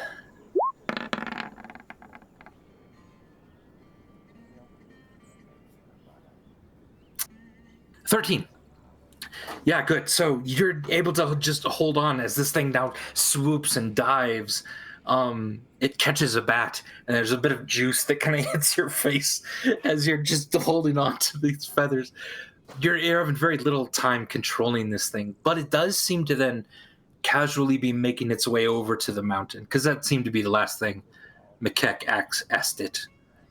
Can I try and experiment with a little, like you would do with a horse, kind of lean Let's on its do it. left wing to go left, lean on its right wing to go right, pull back on its feathers to go up? Sure, you've tried talking to it. You've tried, just kind of using its feathers as reins. Those haven't worked so far. So let's try this. A 20. There it is. All right. So you're starting to now figure out these animals. You can't control them. You can only kind of lean on them to suggest a direction, if that makes sense. And as they're then kind of gliding through and you're shifting your body weight back and forth, now you're starting to get the hang of it, Kryon. You're now realizing what it's going to take to gently lead and suggest to these animals where to go. And at this point, you're sort of now diving in and out of the clouds. If this was water, you would look like a dolphin, basically coming up, checking, looking around, dipping back into fog. And you're making your way much closer to this mountain. So what is it then that you're wanting to look for specifically around this thing? As you're getting closer, you can see fire lights kind of dotting the mountainside as if there are small encampments. You also could kind of go underneath a little bit into the cloud cover to try to look for like caves or entrances kind of underneath the kind of lip mantle of the wide brim of the mountain itself. Where's Mikek? Where's my partner in crime? Is he nearby? Is he? Mikek, have you gone up to follow? No. Okay, yeah. I think you, Mikek and Kali are trying to head back, probably to town. And Mikek, why don't you give me an animal handling then as well? Or would you rather have Kalia? I mean, I'd probably also just be talking to my griffin. I'd also be asking him or them if they have a name. Yes. Oh, yes, dear boy. Yes. They call me Fames. It's a pleasure to meet you, Fames. Perhaps we can head back to the city and your friend will hopefully bring my friend back there at not terminal velocity. That would be lucky, wouldn't it? Okay, so we had a conversation about this earlier, and you seemed to suggest that you thought it was going to go well. Yes, I'm sure it's fine. No need to worry, old chap. You're fine. He's fine. Everyone will be just peachy keen.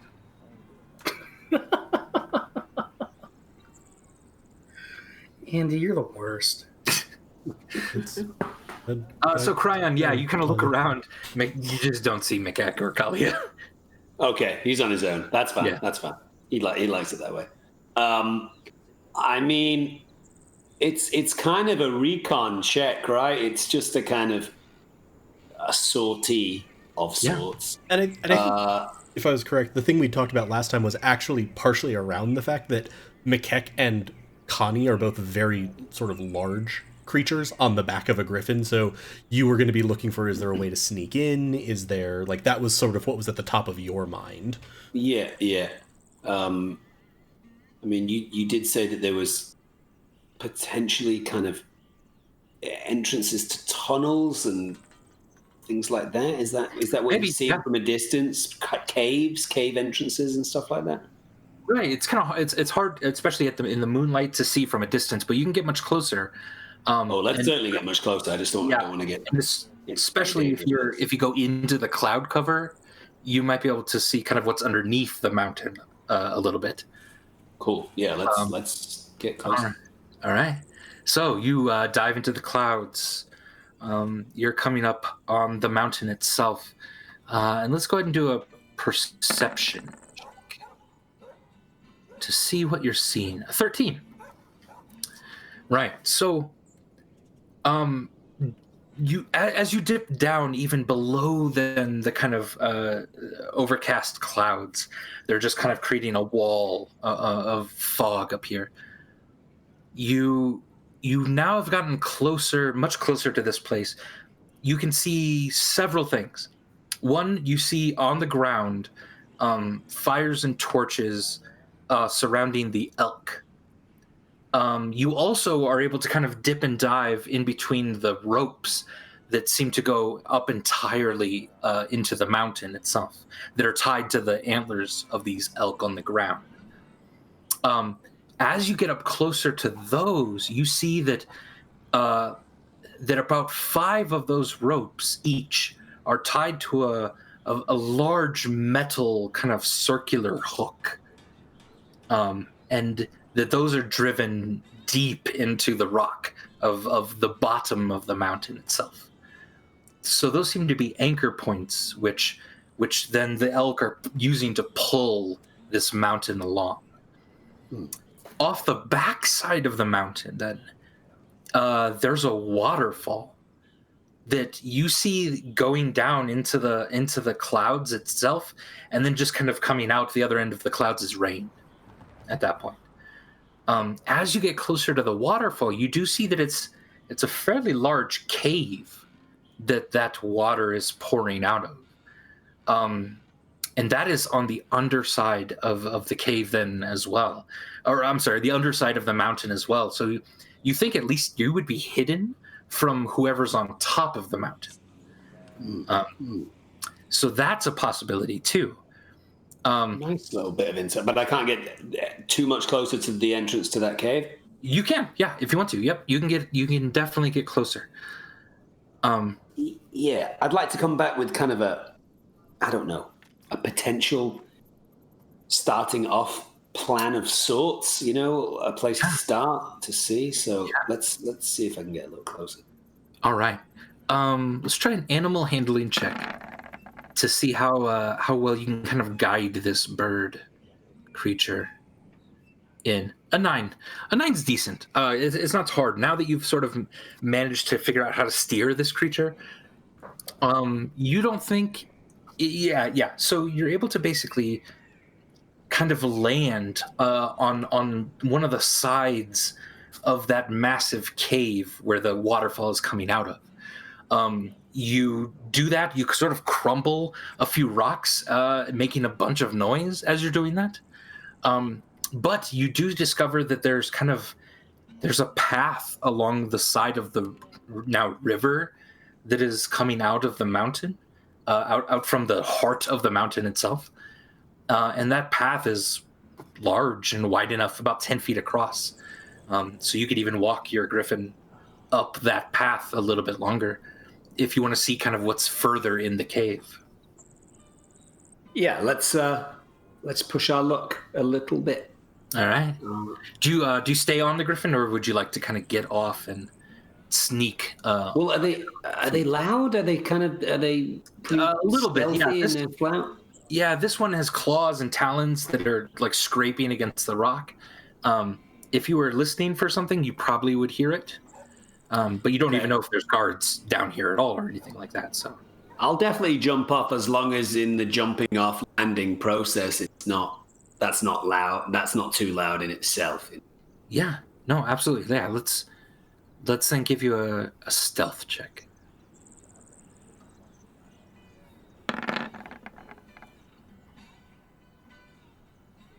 $18. Nice. All right. Yeah, with an 18, you sort of land deftly, quietly. The rushing water, there's no way they can hear you over this. And as the water spills out over the edge of the cliff that you're on, and you're going further into that cave, you feel like you hear maybe music, then a few notes kind of bouncing off of the walls of this cave up ahead. And as you kind of then turn just a little bit of a corner, because you're on the right side of this cave, and the cave itself then splits off to the right.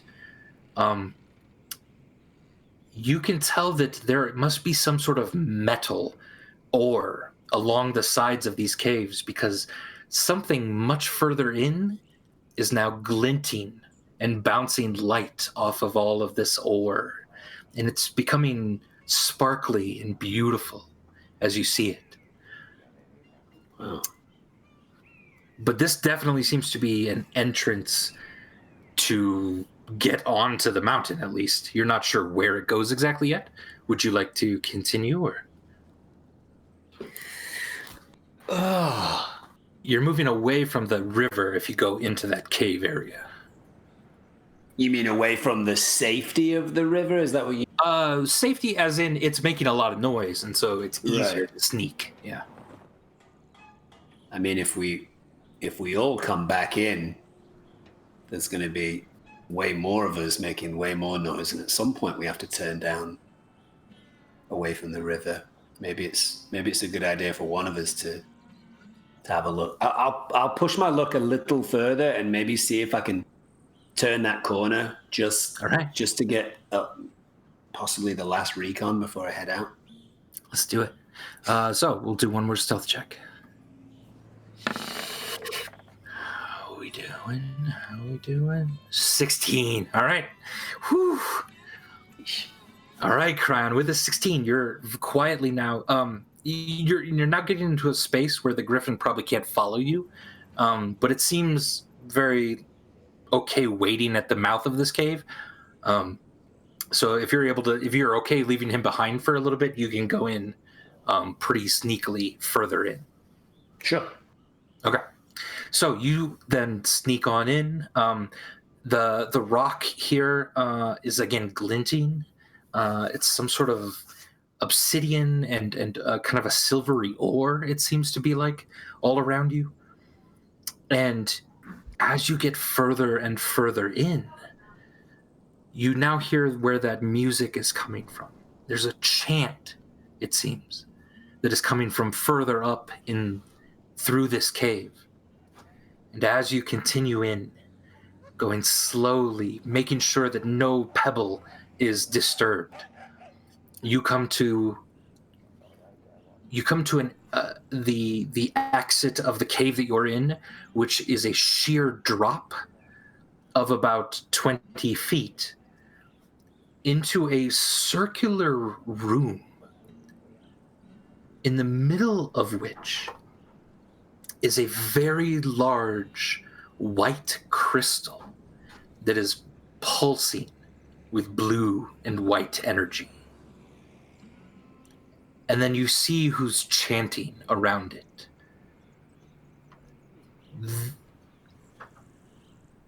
For perspective, please remember that you're only like 3 feet tall. Sure. These things that are walking around it are about 30, 40 feet tall. They go not only up past where you are, like you're 20 feet probably off the ground now at the top of this cave that drops 20 feet. They're standing on that. You're about at their belly button, and then another 20 feet up. Then you see the heads of these creatures who are very slowly and methodically, almost dancing as they move around. If anyone's ever seen like No theater in Japan, it's a very like calculated, flowing kind of movement as they walk around. And their voices are now booming in this cave. It seems almost as if the chant is echoing 30 times what it should as it bounces off the walls in this high place. Right now you can't tell if they're like worshiping this thing, if they're activating this crystal. You're not exactly sure what's going on. But it does appear that somehow stone giants are involved here. Okay. I think I'm not gonna push my luck anymore without going back to the party and All right. telling them what I've seen. So I think I'm gonna head back out and see if I can locate my griffin friend. All right. Let's give one more stealth check.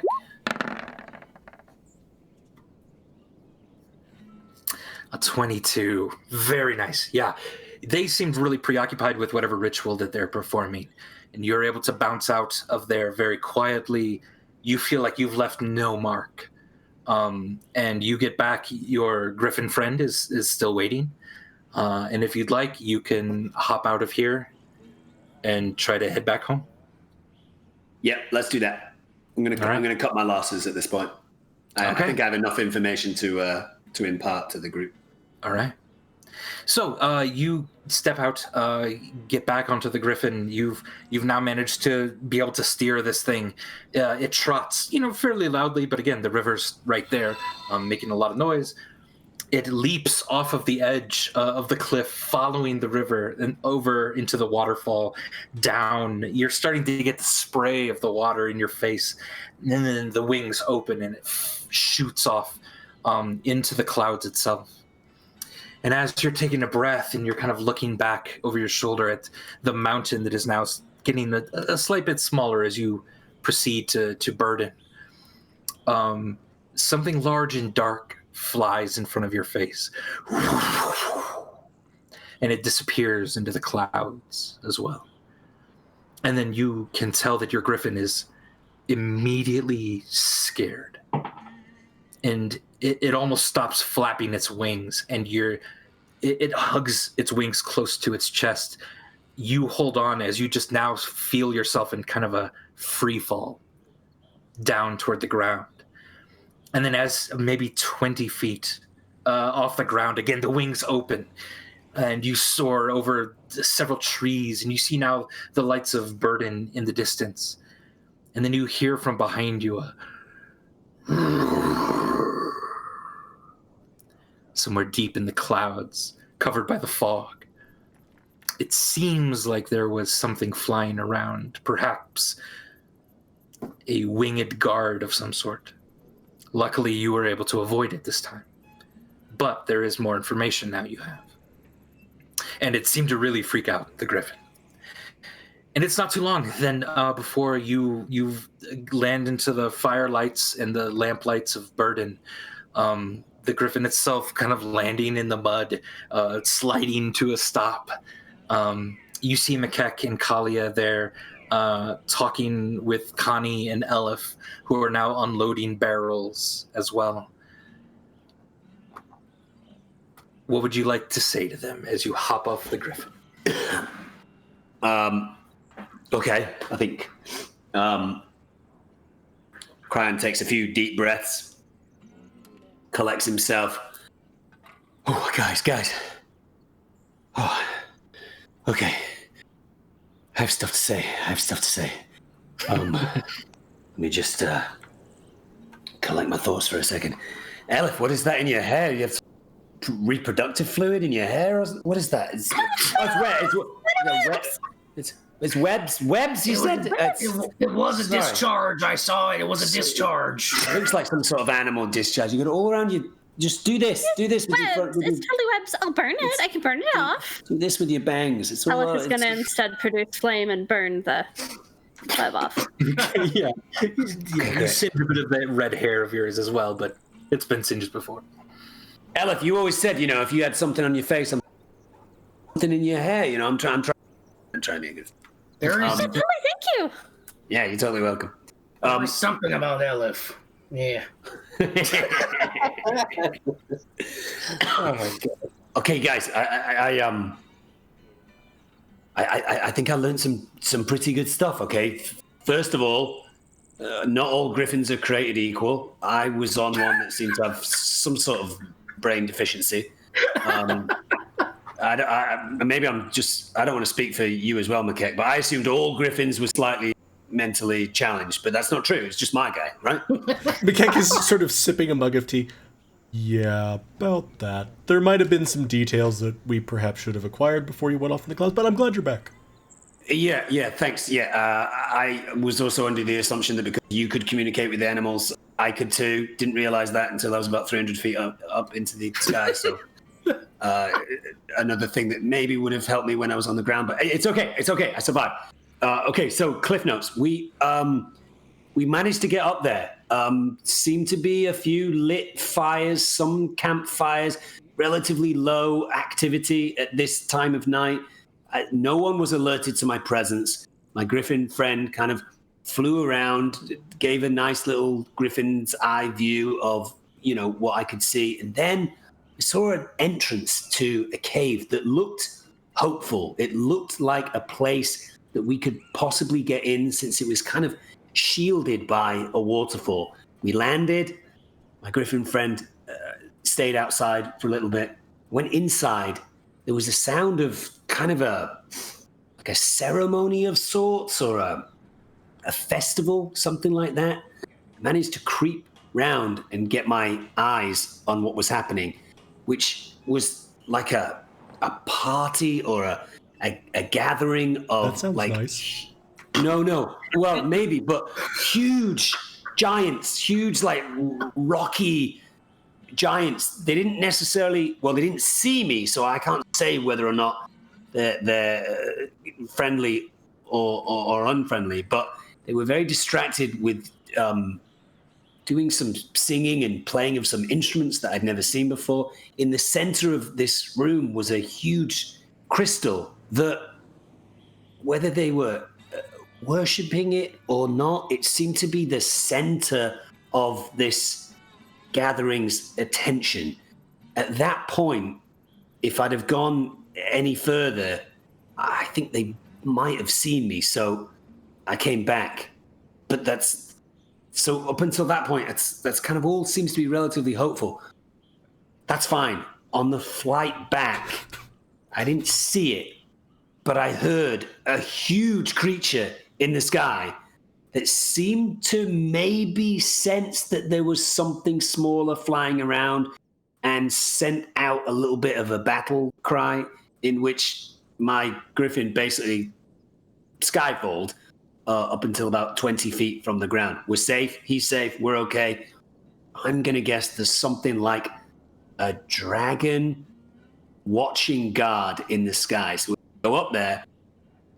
That's something to keep in mind. I need a drink. Mikek's just going to wordlessly hand you a mug. Oh, thank you so much. Thank you so much. So I kind of lost hope once you said everything up to there, which included the chanting giant ceremony, was hopeful. Well, it just in relation to everything else, then what I can only assume is a dragon with bad intentions guarding our entrance in. Everything else seemed like it was doable, guys. It was doable. We can get to that cave. I know it. I think we can sneak past those giants or maybe cause a distraction. The dragon, if it is a dragon, that's not really my wheelhouse. So at this, I'm going to sort of, again, having I assume sort of I've been keeping talk with animals up since I've been hanging out with Fames. Sure. Fames, yeah. Fames. Sort of turn, hi, Kryon. I don't remember the name. He said it was his last. So what did you notice while you were flying that was maybe a bit scary? There's something up there that keep me. Oh, no. It's so bad.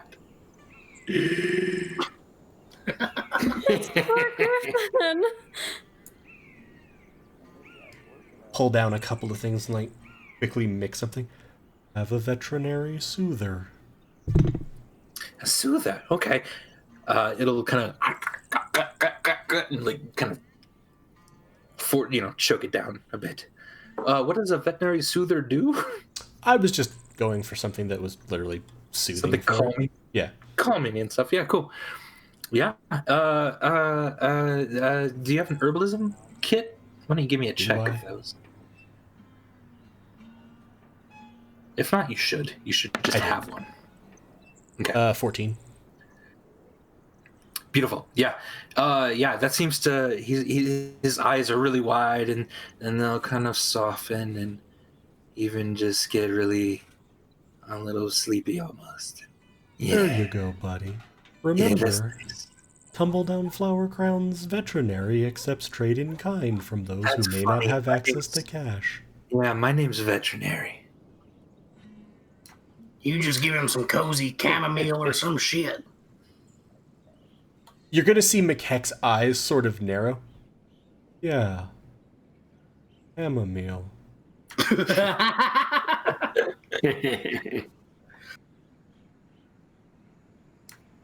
All right, so potentially horrifying dragon-like creature flying around that mountain. I guess I'll just say that we've had a go at it here. Go of it here. I got hurt. I never get hurt. It was really terrible, you guys. Elef got hurt. She got discharge in her hair. I got real scared and it was a total mess. And now I'm feeling really bad.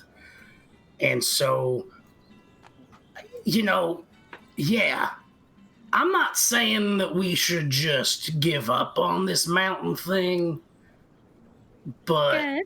at the very least, I need to lie down. And Connie is just doing that right now. Like he's just, as he's speaking. So I could definitely use some sleep too, but also I'd like just to point out we could like reframe this in a positive light, because you know what dragons have besides being really scary and really big and really dangerous and lots of teeth? You know what they have, you guys? Fire. Flyer. Yeah, they have fire! So maybe this is a good thing! Connie takes his hat and puts it over his eyes. He's trying to get some sleep on the ground, I guess. Serenade, the barmaid who owns the Beasts of Burden Tavern, has come out serving drinks again to kind of all the people that have gathered outside that are just kind of scared and just kind of wondering what's going to happen next. She comes around. She has a few shots of some sort of brown liquid, if anyone wants one. I'll take one. So, Kryon gives it to you. Well, Connie is determinedly going to sleep on the floor here. Even though I think he has a house. Yeah, he's down to 5 hit points. He's sleepy. The blood loss is draining him. And he's overwhelmed. Serenade even says, "You all can come inside and sleep if you want. That's fine." Mikek's just kind of patting him. He's okay. He's okay. So on a scale of 1 to 10, Kryon, if you were going to plant a rugged load of explosives, buy something, would you pick the cave, the crystal, or something you hadn't seen yet? I'm assuming you're speaking to Kryon, the halfling, not Kryon, the griffin. Yes. Well, there was a kind of anchor of sorts that was attached to a group of elk. That seemed to be the kind of point that was holding the mountain to the elk and thus being pulled through the sky. If you're talking about bringing the mountain down or toppling the mountain in some way, I wonder if maybe that is more of a crucial point of contact. The crystal, I don't know. A part of me kind of feels like that's a valuable item that might be worthwhile for us to have. The cave might be an entranceway closer into seeing what's going on with these guys. But if you're talking about mass destruction on a mass scale, I think maybe hitting that anchor point is key. Well, and if anyone wants, they can give me a history check to see if they've ever heard of anything like this or know anything about stone giants in this way. Does anyone have a strong history vibe, or is it something that we're all at the same base level at? I'm at a 2, but I'm also gonna cough because I think that Elef could perhaps provide guidance for religion or history. Oh yeah, I have that spell. Guidance for everybody. We'll just pick one at a time here. Yeah. For if you're how does guidance work? You get to add a D4 to a skill check or an ability check that you make while the person is concentrating on it. It goes on one creature, and it can either be the caster themselves or someone else. It's a very, very good spell. Cool. So, would you like to have that? Who wants to make a history check? Who's got the strongest history base level? Would I think that that's more history or religion? Because he seemed to couch it in very ceremonial terms. from a different point of view. Yep, you could also do that. Cool. So maybe like I'll roll religion because that feels like how I took it, and Kryon or Elef could take history. Okay. Yeah, go ahead. So I'll take the religion Your roll. guidance.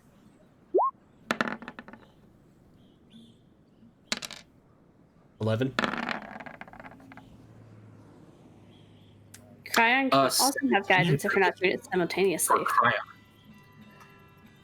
Kryon. Kryon, so this feels very weird. You think What did I roll? I'm sorry, I think I missed 17. History 17. Okay, not bad, not bad.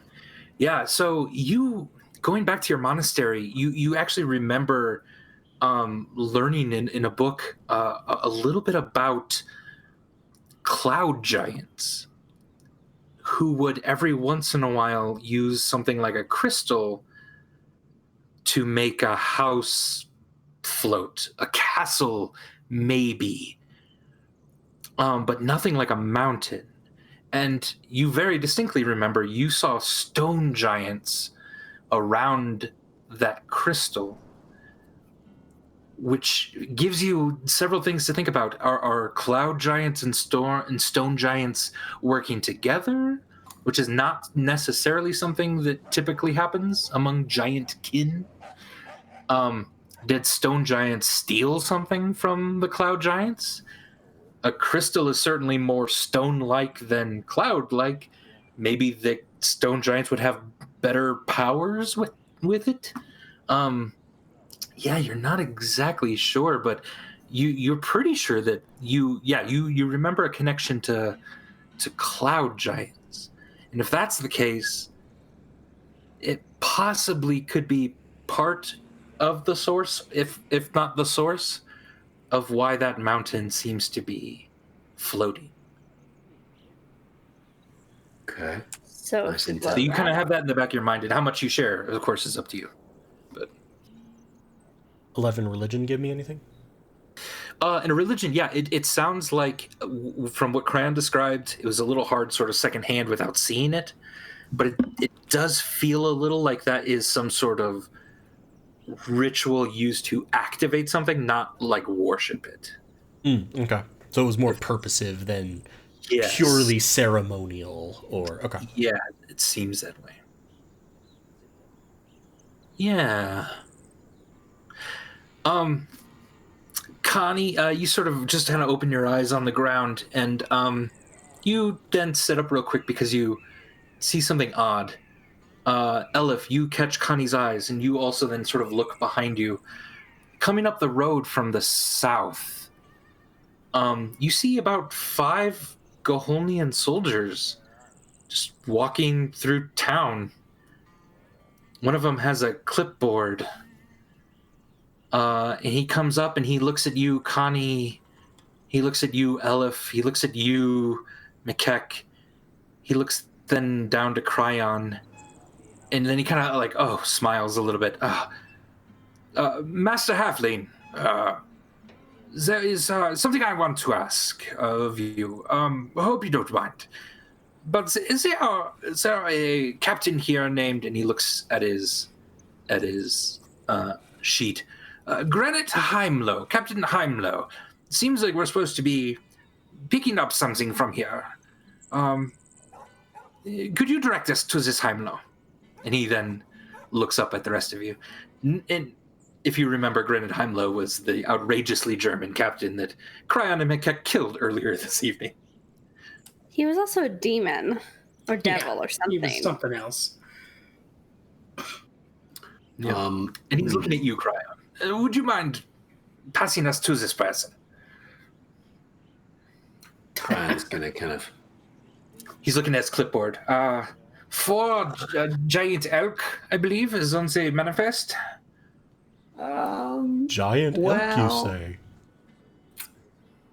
Here's the thing. He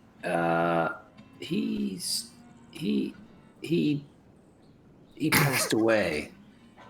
He's no longer with us. He shuffled off this mortal coil. He's dead. Oh, Yeah, very sad. He just died. that is horrible. I'm so sorry. Yeah. Stuff happens, you know. Yes. Pay no need. Who else then is in command? Who is in command of the Goholians here? Point us to some boy. Mikek.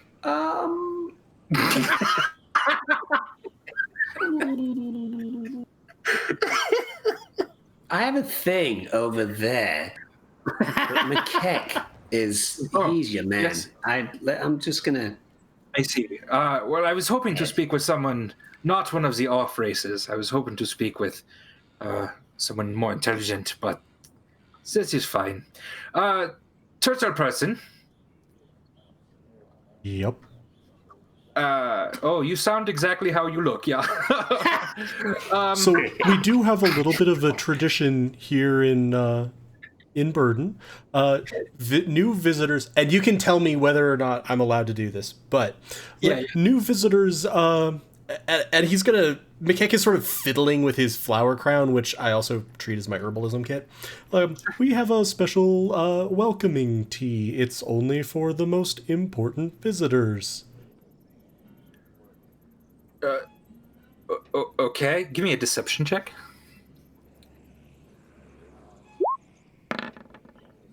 $18.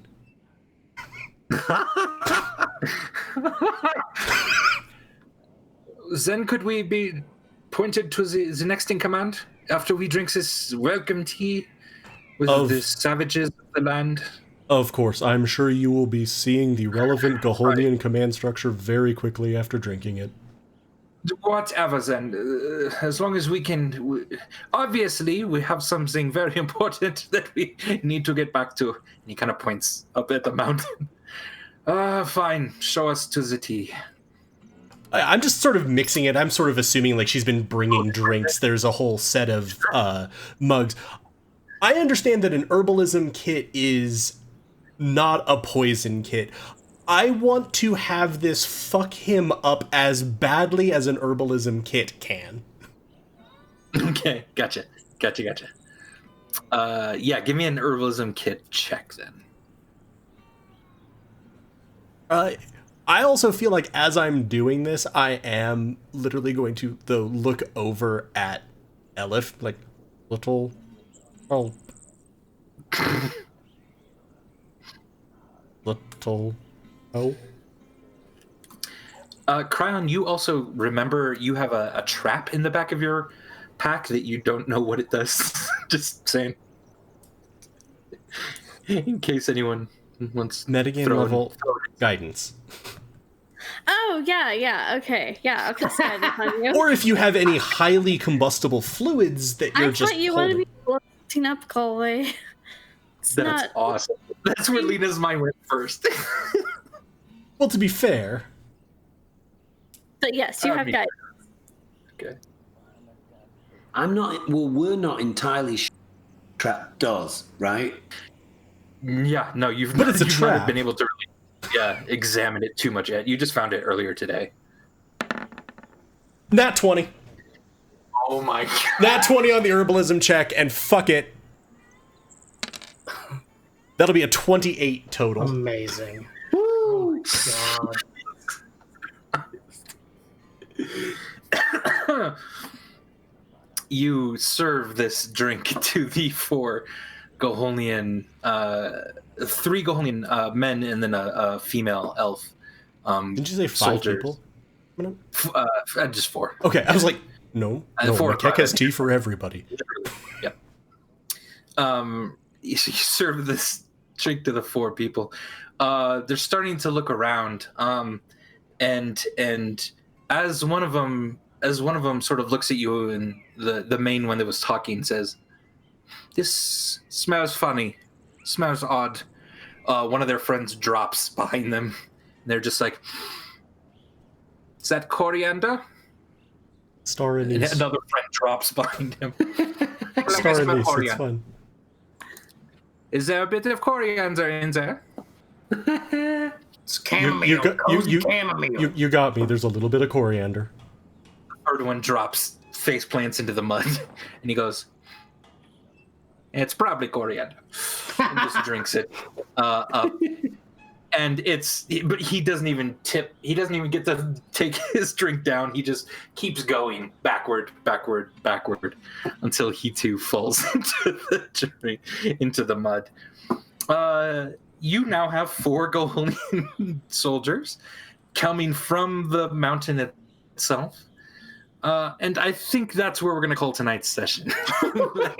Oh, I was just about to frisk them, but I get it. Let's frisk them the next episode. We'll definitely get to frisk them next episode.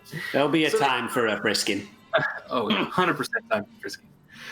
That concludes tonight's episode of Dumb and Dragons. If you enjoyed this, let us know. Give us a follow on Twitch. Subscribe on YouTube at Helpful Goat Gaming. On Twitter at Facebook at Helpful Goat. And listen to the podcast Goats and Dragons, where you can wherever you get your podcasts, iTunes, Stitcher, Spotify, whatever you like. If you love this and want to see more of this kind of thing, or just want to hang out with us more, ! Discord in the chat, and that'll give you a link to our Discord, where we hang out with our fans, talk about just all kinds of stuff. We get to hear great things from you guys about what you like, what you're excited for in the games to come. We also pull people from the Discord to play with us, which we've been doing in a few one-shots recently. They've always been DMing. And also there's Helpful Goat Gaming Presents podcast, where you can find some shorter podcasts, shorter campaigns, one-shots, us just talking about D&D, just kind of trying to be helpful, just in general. So you can find all of that stuff at those 2 podcasts, and hang out with us maybe in the Discord. That'd be fun. Are there any added friends this evening? Thanks to Funny Melissa for re-upping their tier 1 sub. Thank you so much for that. And Marty McTry, thank you for the follow. We appreciate it so much. We love getting to do this. We love to get to do more of it, and your support makes that really possible. That's what lets us do this. Awesome. Thanks so much for checking us out. We love you all. Stay safe. Hang in there. And from all of us on Dom and Dragons, we wish you an excellent evening. Good night. Good night, Bye, everybody. friends. Good night. Bye. Thanks for hanging out.